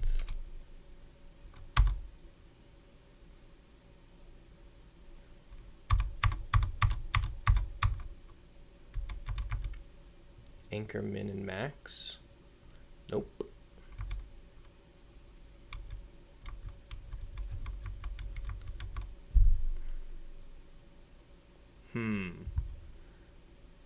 That's a really funny bug. I'm gonna put this back up here, put it back in there, turn that off, turn this back on, and try to think if there's a way.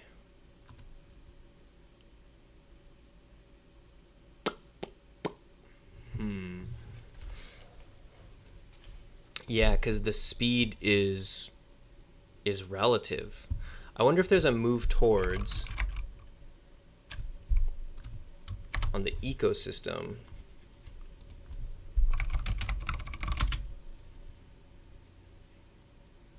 Move towards advanced.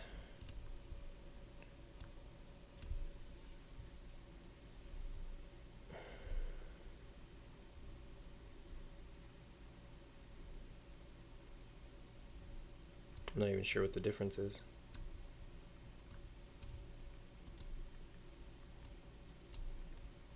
Has a game object and a target, a position, ignore vertical, max speed, finish distance, finish event. Oh, and then the update type.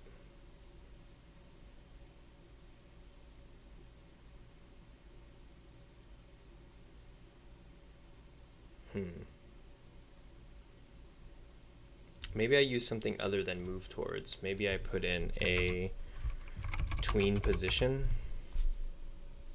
Let's try that.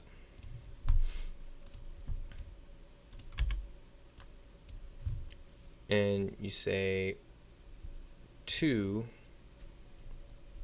target game object, position proxy, and then say the time. This is the weird part, because then it's like you have to set a time. I guess you could use like the distance to dynamically change the times.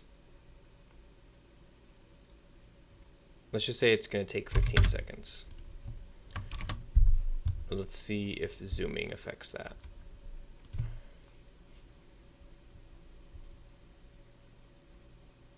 Okay, there it goes. It's going a certain speed. But it's also doing the ease in quad. Look at that. I'm zooming in, zooming out. No, it totally fucks with it. It totally fucks with it. So that's the problem, is that there's like it's a lot of strange things happening in there. when I'm scaling, I kind of feel like I should not be using scaling to zoom in and out of my map. So I'm gonna go back in here, and I'm just gonna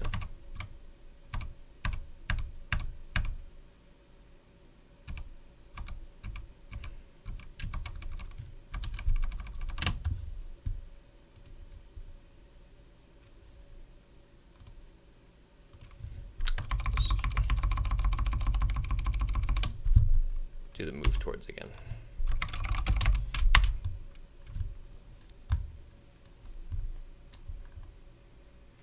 Okay.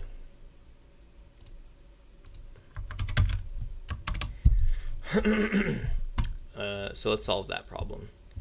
On the world map, the zooming in and out. Here we go. Camera zoom. How else can we do this?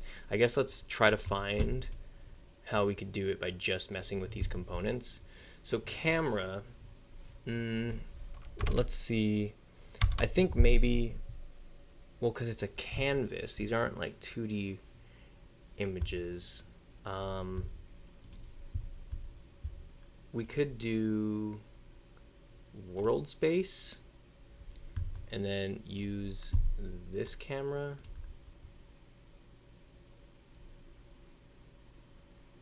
What about camera like that?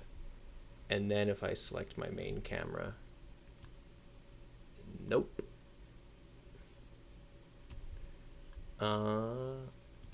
Orthographic.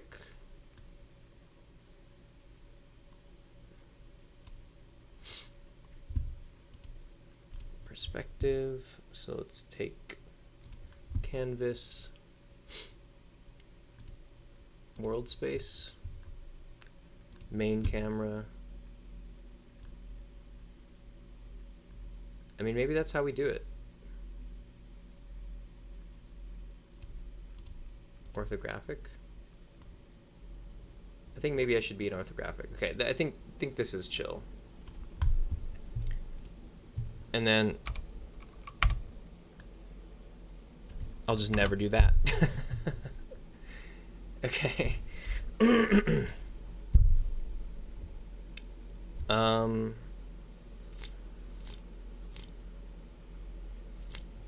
Okay.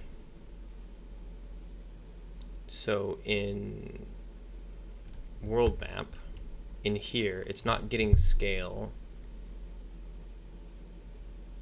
I'm gonna move these over, and I'm gonna call these like old and old, just in case I want to use them again. And then in here, I'm not gonna name them right now. So then we'll have increase is going to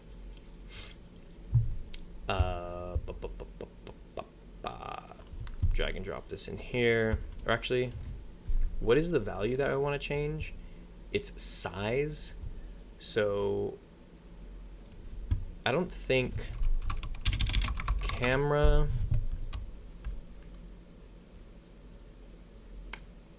Yeah, I'm just gonna have to do that. So drag it in here, camera,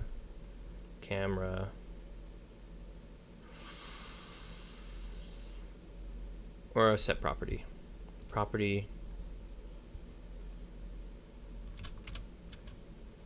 orthographic size. Okay, so we'll also have it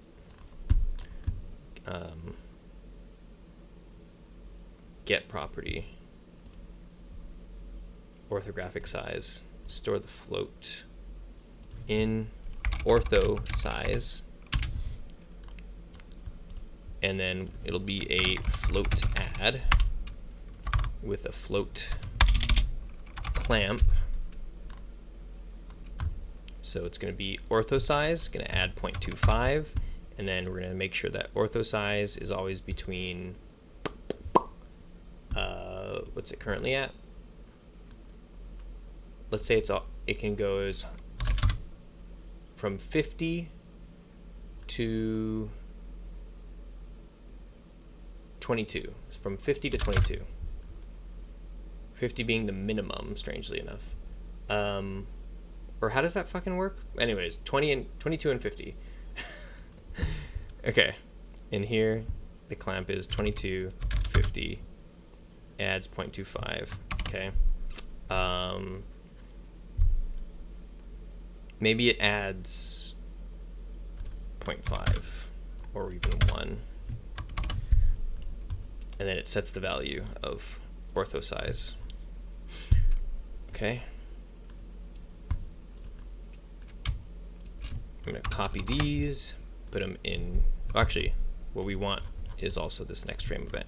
Copy, paste, take all of these, copy, and then paste in here, except this one, it's going to subtract. Okay. Let's see if that works any better.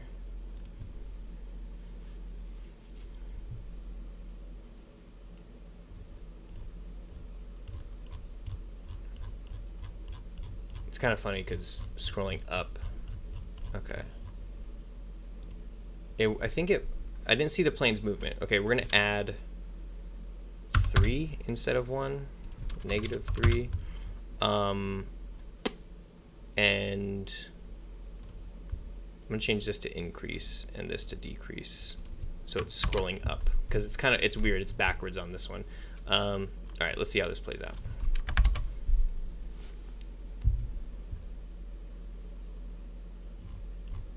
I think it's a constant. Yeah, it's nice and constant now. I think it's nice and constant. Okay, I think we solved that problem. I'm gonna go to the plane and make it take just a little bit longer. So the max speed, I'm gonna change it to 5, or actually 3. And let's go back here. I just wanna like fiddle with this a little bit.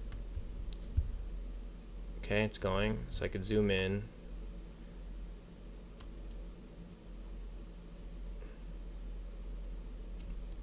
The click and drag now is like very sensitive.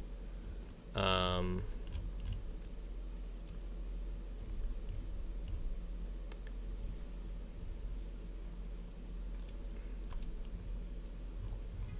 think I want to be able to zoom in more. Let's say, or honestly, that's fine. What I do need to change though is this damn drag map. It's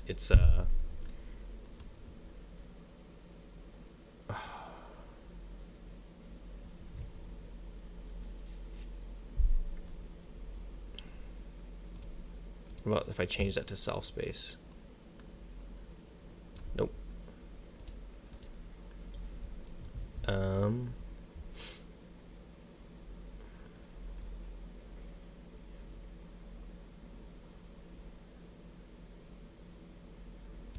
What if I did this? What if in here I put a vector2 operator?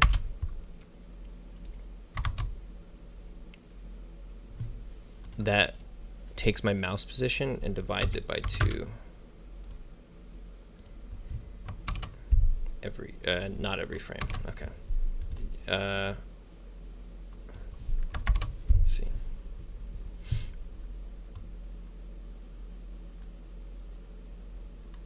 Feels a little bit smoother. Maybe divides by 5. Is that even making a difference? Maybe I'm tripping.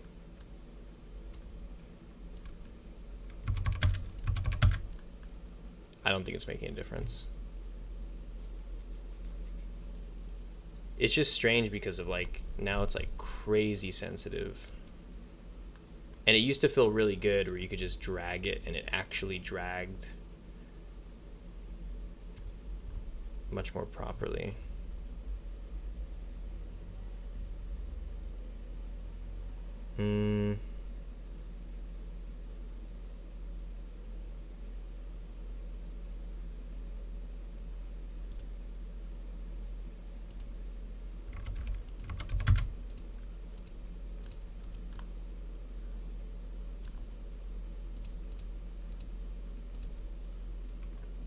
Oh, I'm dumb. Store the result, mouse position. There we go.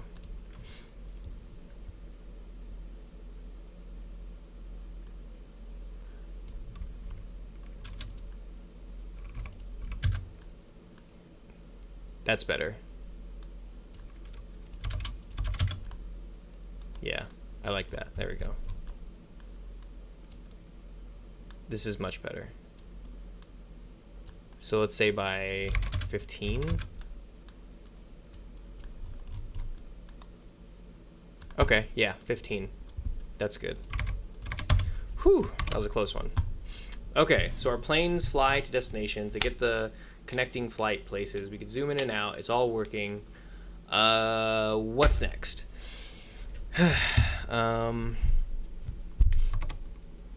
Consult the doc. So,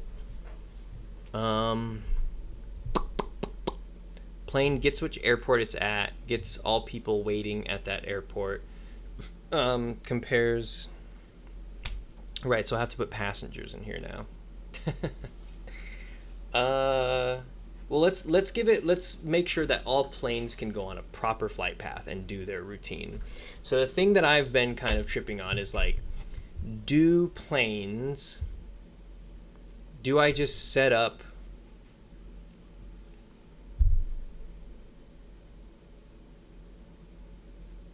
like, I'm trying to figure out which things I can hard code and which things should be systemic, because it's not like the plane that leaves in Los Angeles is the same plane that'll take you from like here to here. You know, like the plane that goes from Los Angeles, it should go to, and I guess there should be multiple planes per city, right? So like each city should have a few planes, and then each plane should have a few, or should it be that each plane goes to everywhere in the world, but they just have connecting paths? So LA, there's a plane that can go. So that means each place would be how many? There's 24 destinations. So it's, if there was, that's a lot of fucking planes. But are they all flying? Maybe they're not all flying at once. So it's like, you have 24 destinations. And that means that, okay, that means that there's 24 for each of those. That's 24 times 24. So it'd be 576 planes.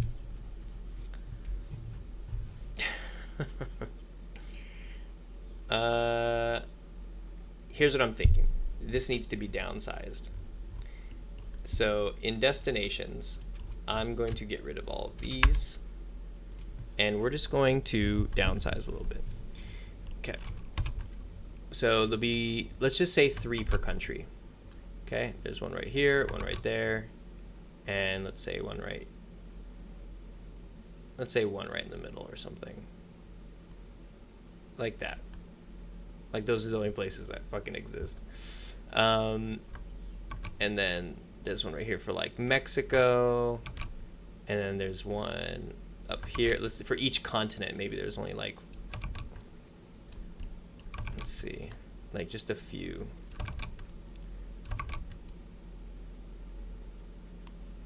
Okay. And then, I mean, it really is like, because when you get to Europe, there's just all these places. Let's just say there's a plane that goes to Europe. And then one right here. Here. There.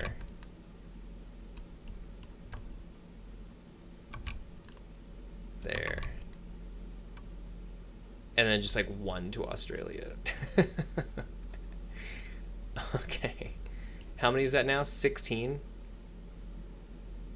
So what, I cut out 8? Was there 24 before? Is that what I said? So at 16 now, that's still 256 flights. I feel like this is a little bit more manageable. I feel like this is a little chiller. But let's say that you have. Is my head like at the bottom of the screen again? It is.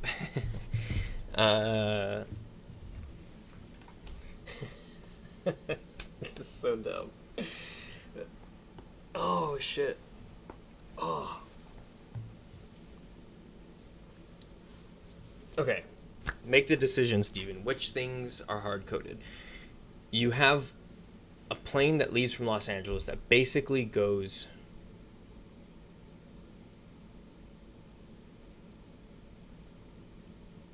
What if we looked at it as...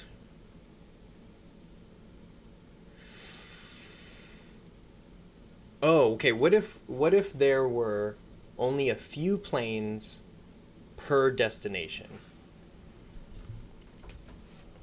If there was, let's say there was like 3 per destination, right? So 16 times 3 is 48. So there'd only be 48 planes.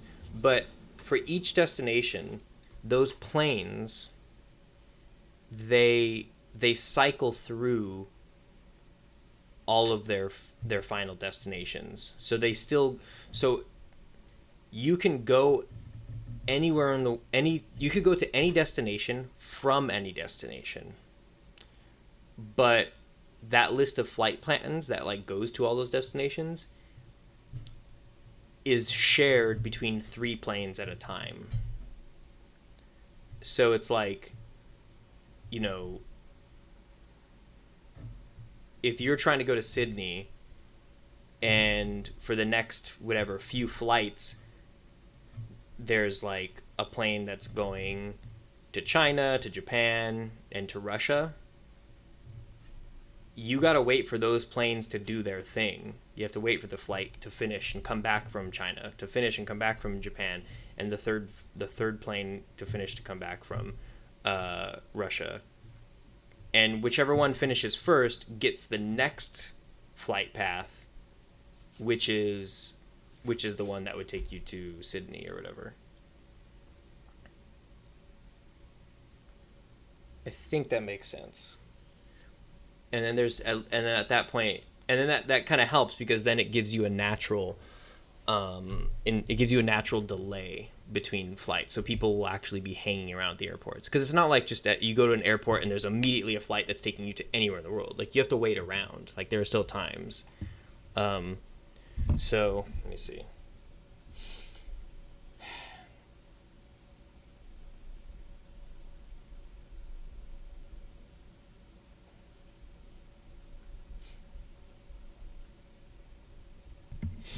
Okay, so let's say that how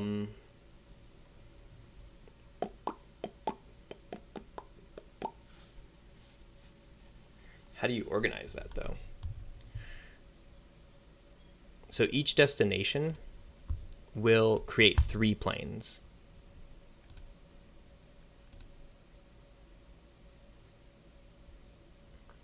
I think that's...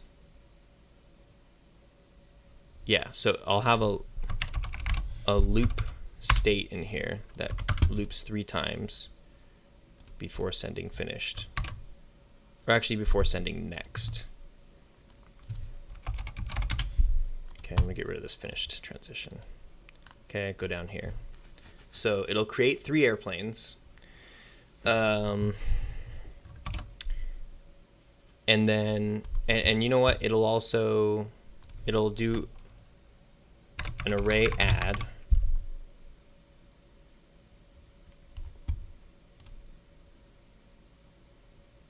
We'll call this maybe just call it destination.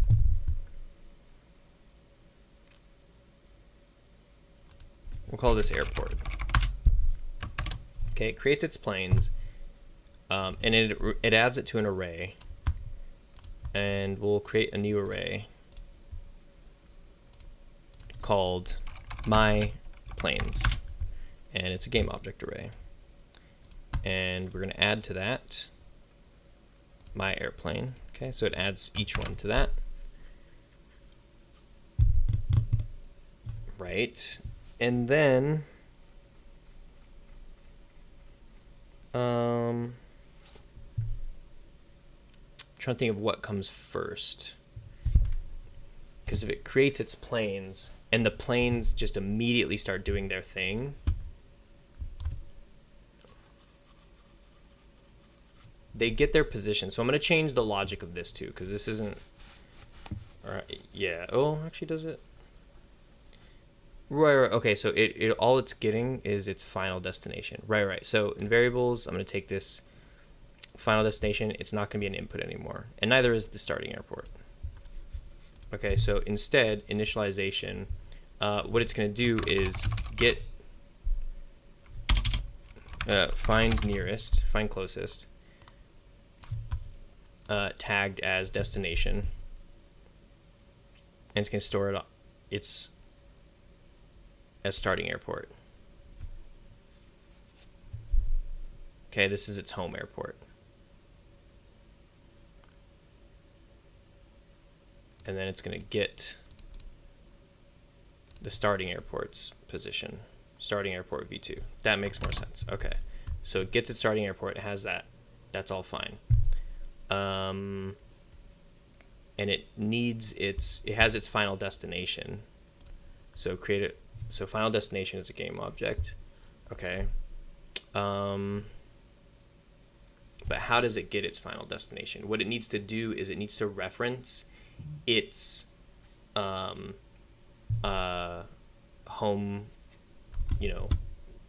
its home destination, its home airport. So in here, when it creates an airplane, what we're going to have it do is set FSM game object. It's going to set the airplane's info, or I guess airplane, let's just do that. Variable will be my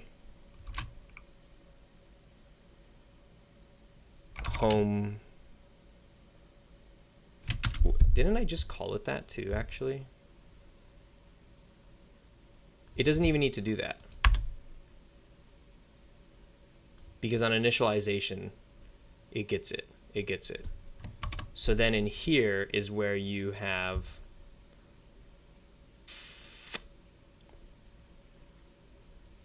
an initialization. You want it to get all of its, you're going to put in an array add variables. It'll be an array of game objects called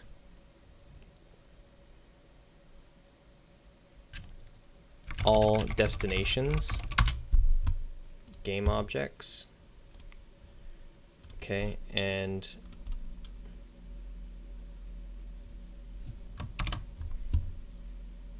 you need to, it's in here, just destination icons. So in my game manager, I'm going to create an FSM. Okay, we'll call this info. In here, it's going to get owner. Oops. And it's going to store it as a new global variable called game manager. And then in variables, we'll have a game object called destinations.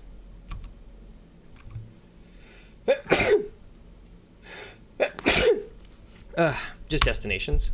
Okay, and we'll put that in here. Okay, copy that, go into destination, and on init, it's going to, I'm also going to put this in another state, because in init, what it needs to do is get FSM game object, and it's going to get it from game manager.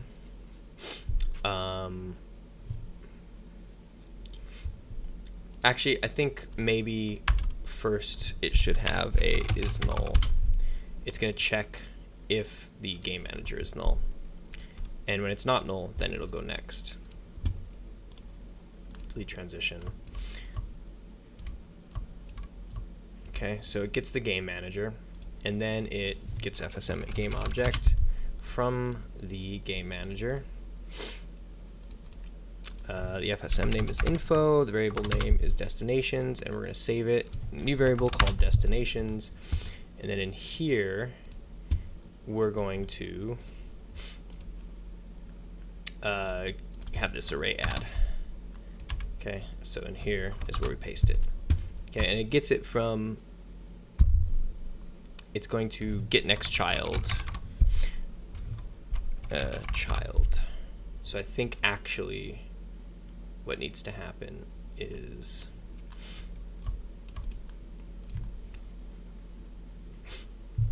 I'm gonna put this in here and like that every frame, and this is gonna wait for destinations to not be null.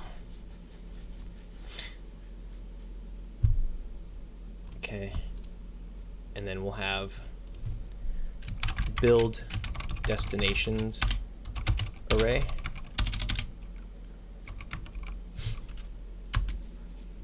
And it's just going to get all destinations. It's going to... Did I not do that get next child? From destinations, store next child is next. Oh, no. Yeah. Destination to add. Loop event, create a new event called loop event, and finished event, new event called complete, and we'll put that down there. Doesn't need to do a reset flag, but when it loops, it's going to go down here where our array add will be, and it's going to add the destination. Okay, come back up here like that, and when it's complete, it's going to go this way where you can actually do that, where it's going to create the airplane. Or maybe it goes like this and walk to left. There we go. So add to array. Okay. Get next destination.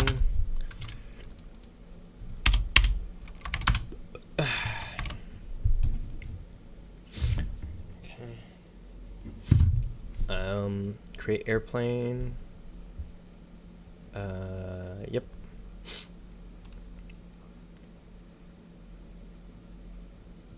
So the reason I wanted to do that is now each destination has its own local array of all the destinations that it can cycle through and sort of prioritize and like use as where the next airplane should go.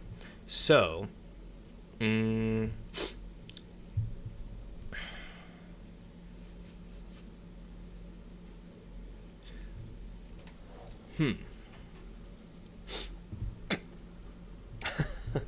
There's so many questions now that I have, because it's like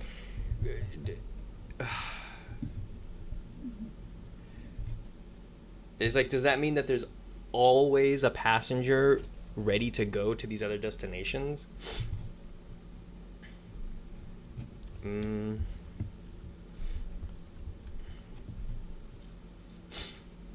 Sappy Rook, I'm back. What's going on? Sappy Rook, how's it going?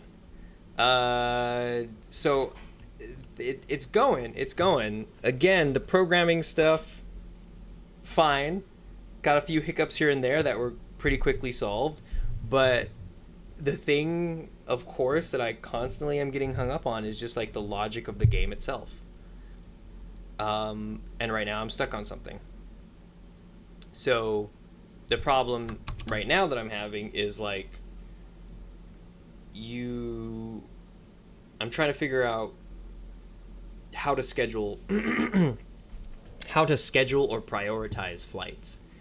Because if the airport's like, all right, well, I'm sending airplanes to, whatever, China, Japan, and Russia, but all of the passengers that are at the airport, all of the travelers that are at the airport are only trying to go to like Mexico, New York, and like somewhere in Europe, then they're just sitting there waiting the entire time. I guess that's fine, right? I'm doing good. I smacked the crap out of a moth and I feel bad, so I let it sit on my hand for a bit.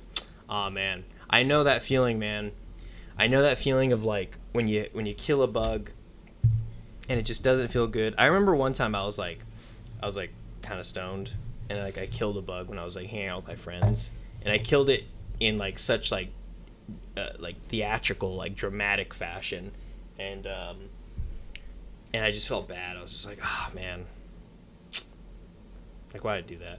And you know, the thing is, I usually don't feel too bad about killing spiders. I try to let them sit around, especially daddy long legs. But you know, if a spider just like comes down right in front of me, I'm like, you fucked with the wrong guy, man. And I'm just like, and I smash it. Or if it crawls on me, or if it's kind of like, if I see a spider on my desk, I'm like, I don't want you crawling on my hand or something. Moths, I kind of feel the same way about. I'm like, just kind of get out of my business. But yeah, a lot of the time it is nice if you just open the door and just let it out, you know, or like, you know, especially crickets. Crickets, I was raised to never kill crickets. I don't know what that's about, but every time I see a cricket, it's like I'll scoop it up and take it outside.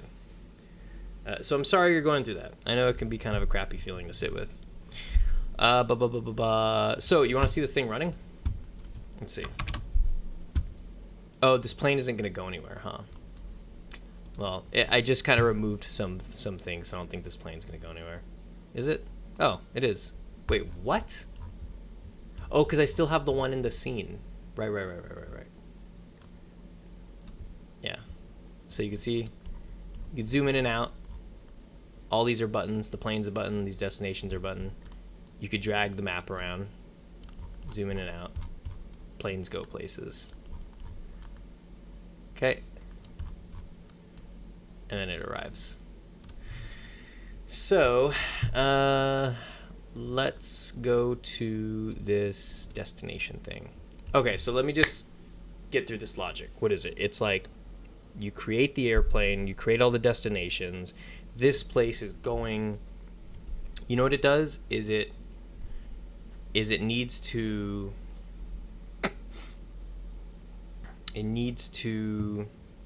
set up its next destinations. So I think when it's done, it'll actually create a duplicate. So get FSM array. It's going to get it from itself from the airport, and the variable name is called, what is it? All destinations. It's going to get it from itself, and it's going to store it in a new, it's going to copy those, and it's going to put them in a new array called, let's see, a new array called remaining destinations, and that's a game object array. Okay, so we copy all destinations into remaining destinations. Create remaining destinations. Okay. And then after it does that, it creates a plane. It creates all of its planes. And then the planes will have to get the remaining destinations. So I'm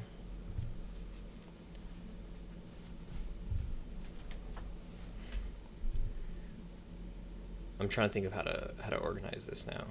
Oh, you know, also when we create object,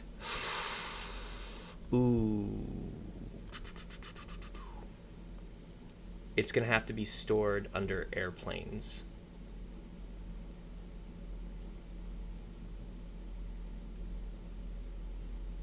So in Game Manager, I'm going to create a variable game object airplanes, and it's going to be this one. Okay. So then in destinations, when it creates it, the parent will be new variable airplanes.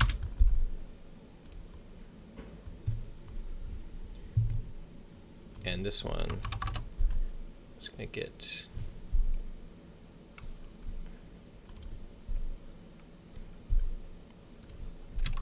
airplanes. And store it as airplanes. Okay. So that way it parents it. They're all in airplanes. Let's just make sure that works. Let's make sure that our airplanes root gets populated with a bunch of airplanes right now. And it does. Great. They're all in there. They're all massive though. Holy shit. Wait. Oh my god.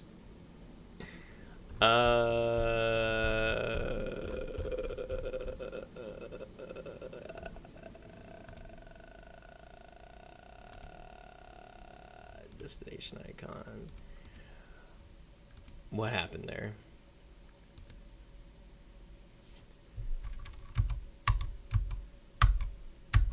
Okay.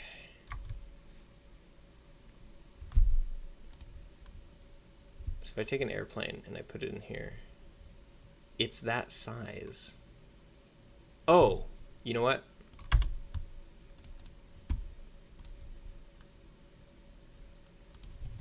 Set parent.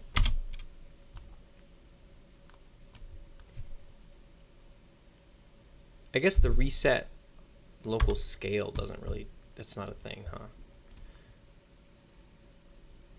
This thing is 0.4. I guess I'll just set scale. Let's see if that works. Destination, when it creates it, it'll set scale of my airplane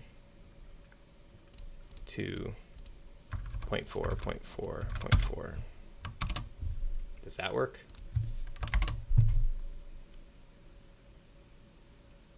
Thank God. Okay, cool. This is looking all right, huh?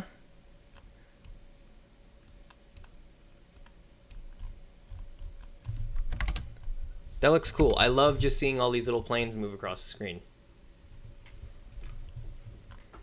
They're all going to like the same place, right? Are they getting like random? I guess they're just getting the nearest. Huh. Okay. Anyways. So, we create the airplanes. They do their thing, right? They get spawned into the world. And I think what needs to happen is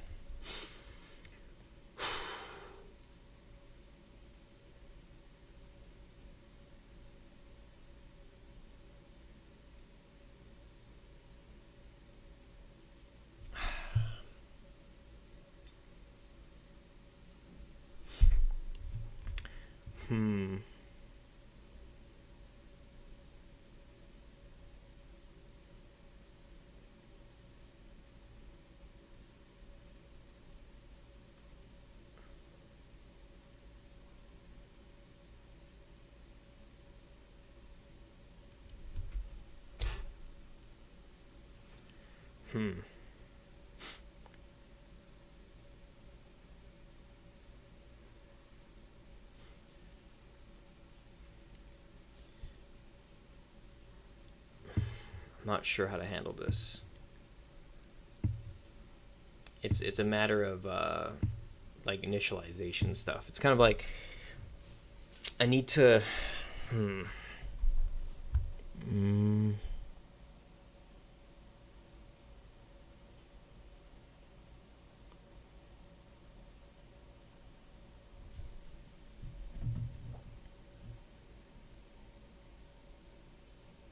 Okay. I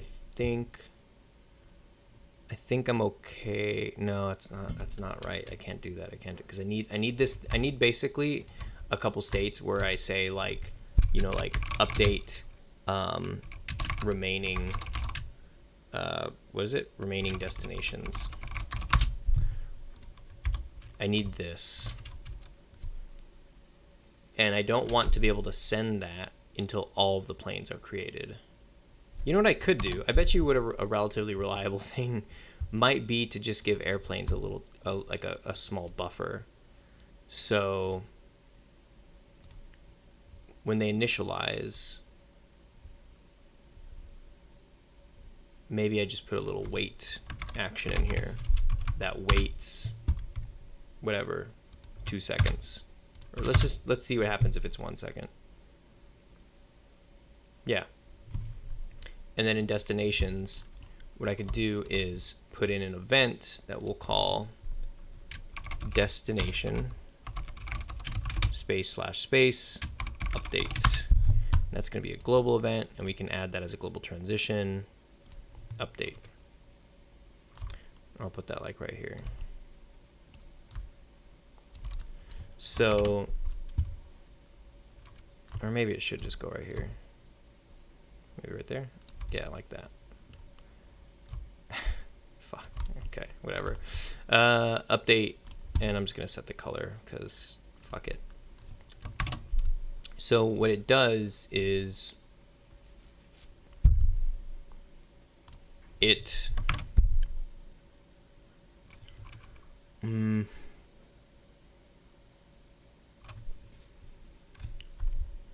well, maybe what it also needs is destination space / space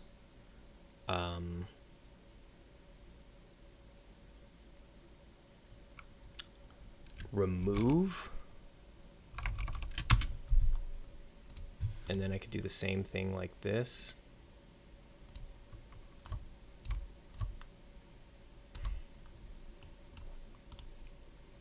Set color red, and I'll have remove destination. So you do an array remove, or no, you do an array. That's what you do. Get random, and then you get it from remaining destinations. You store the value as a new variable called random destination. You store the index. Well, do you? I think you do, right? Get does array remove an item from an array value? Okay, whatever. So you do set FSM game object, and we need a variable in here, a game object variable called sender, and that way our airplanes can we'll call this like request destination. So it does a set FSM game object to starting airport, the airport FSM. The variable name is sender, and it sets it as itself, so we'll put get owner up here. Stores it as this airplane. Okay, so we're sending this airplane as the sender, and then you're doing a send event to game object FSM, the starting airport FSM airport, and the event that we're sending is destination remove. And so now over on destination here, it's going to call that, and it's going to set the sender. The airplane will be called, what is it? I think it's like, is it just final destination? Final destination. I'm going to copy that value, go back to destinations, and here, setting this as our random destination, and then you remove from remaining destinations random destination. Okay, and then after that, you do a array length you say remaining destinations, the length, you store as a new variable called remaining destinations underscore length, and you do an int compare. So you check if that remaining destinations is 0, and if it's equal or less than, then you say destination update. Or no, you know what we should have a specific one for this. It should be like destination space / space reset. And so in here it'll send destination reset, and then you create that out here, destination reset. Okay, and this will be like color orange. Okay, reset array. In here you do a set FSM array. You set the remaining destinations with all destinations again. Okay, but when you remove it, you're doing that. Okay, but if it's greater or less than, destination reset. Okay.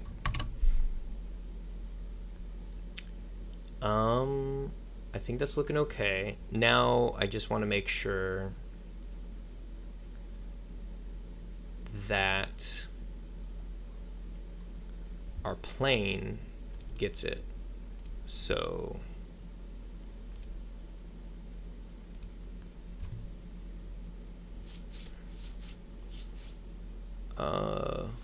wait, how does it do it? It sets final destination. Okay, it just sets it from there. Okay. So it calls on that. That's kind of weird.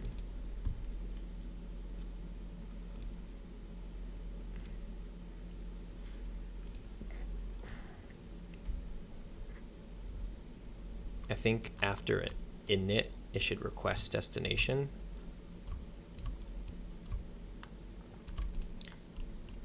But we'll give it an event called airplane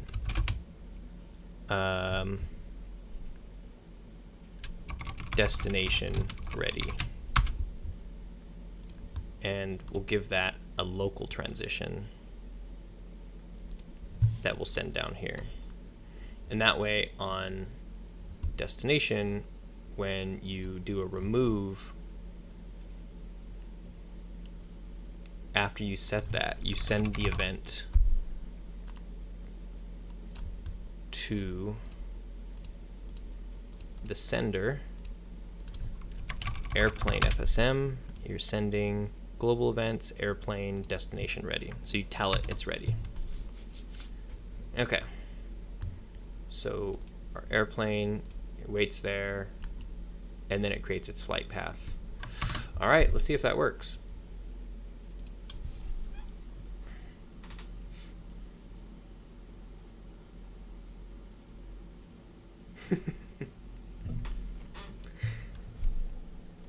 So if you just grab a random one, it's waiting here for it.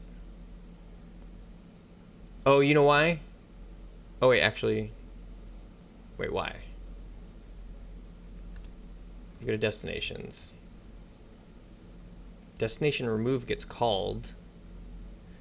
So if I go to an airplane,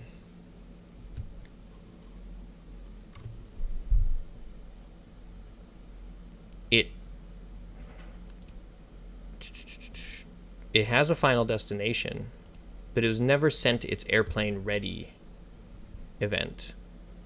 So if I go to this, for some reason this never gets sent. Airplane, is that what it's called? Oh, it's called flight path. That's why. I feel like there's other places where I said airplane too. So there's airplane. I'm just gonna rename the airplane FSM to airplane. Now let's see if that works.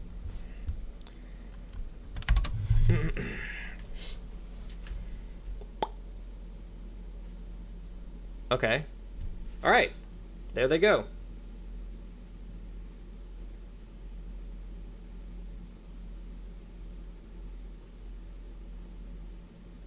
Nice.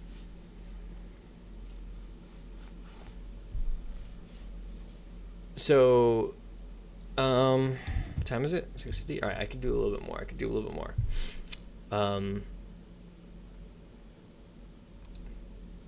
I think what needs to happen, though, is if you go to the airplane,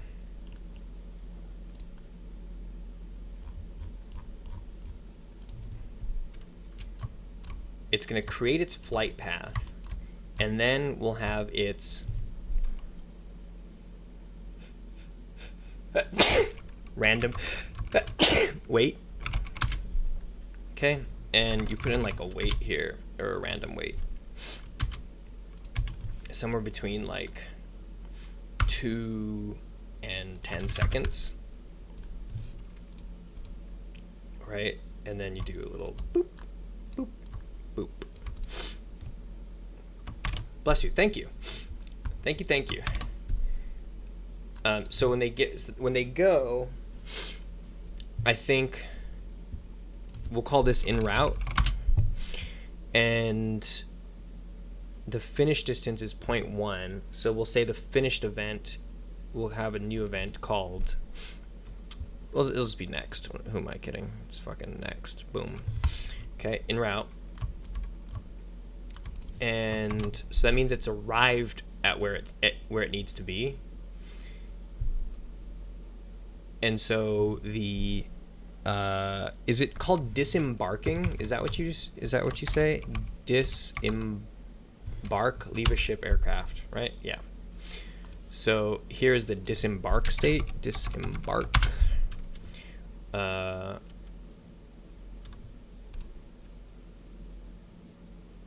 Whatever, you just make it wait. Let's say a random wait between 2 and 5 seconds. Okay, and then when it's done, it gets sent back up to this random destination part. So they should kind of arrive and then kind of, yeah. And here is where we'll disembark. I mean, there's more to it, but let's just see if the loop of this. Actually, that's still not right, because it's getting. That's funny, actually. Hold on. So, okay. Right now what's happening is it gets a random destination.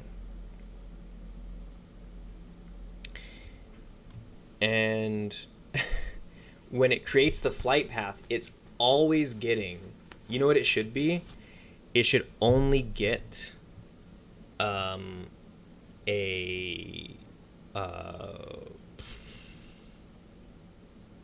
it should only get a connecting flight if it's after a certain distance. So what you do is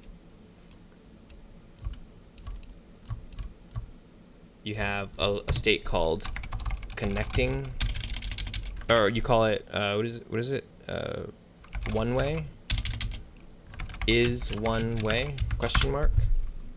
And here's where you get the distance between the owner and the final destination, and you store it as distance start to final. Doesn't need to be every frame.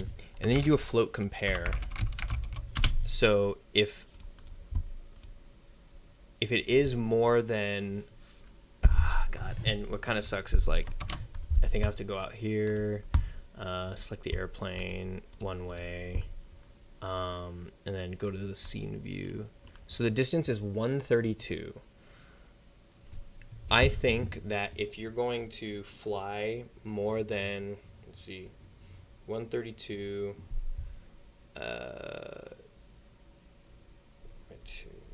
Well, maybe I should just move a thing.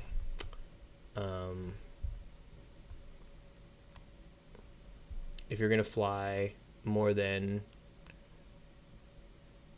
say, 30 units, actually, let's say more than 25. If you're gonna fly more than 25 units, then you need to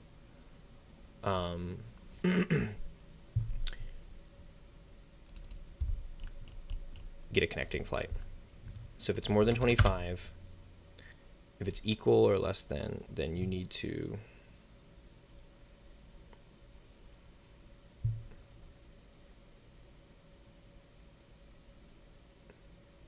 next. If it's equal or greater than, you go next. But if it's less than, you do skip. So next goes straight down, but skip goes to random weight.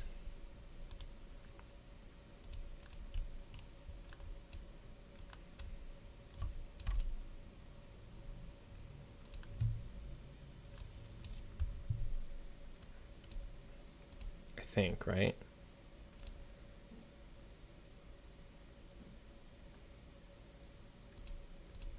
I think what you do is you you put it here and you say position proxy direct. Whoa. In here you do set position 2D of the position proxy to final destination v2. That's just, yeah. And then you go here to random weight. God damn it. Set color yellow. I think that works. Hope that works. Is there anything else in is there anything else in create flight path that needs attention? I think that works. Kind of feel like I'm missing something, but all right. So let's play that really quick.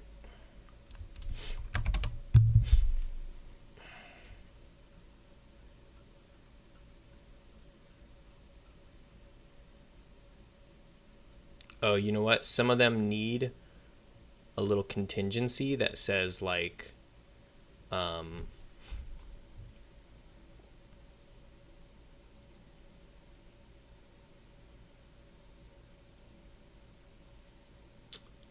not to go to the place that you're currently at.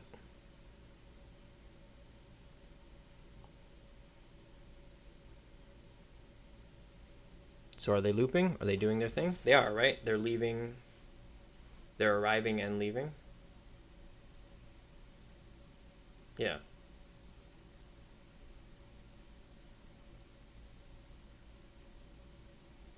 This is interesting.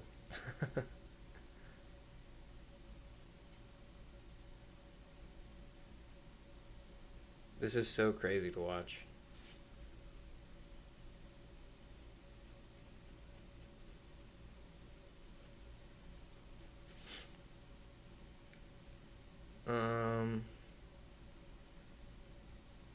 Okay, what time is it? Is this my break? It's 6:59. So I think I'm gonna call it there for today. I might hop back on later, but I need to go eat and play some Mario Strikers. Thanks to everybody who swung by. I hope this was entertaining for you. Oh, I forgot I can zoom in and stuff. Ooh, it's so fun to just zoom in and stuff.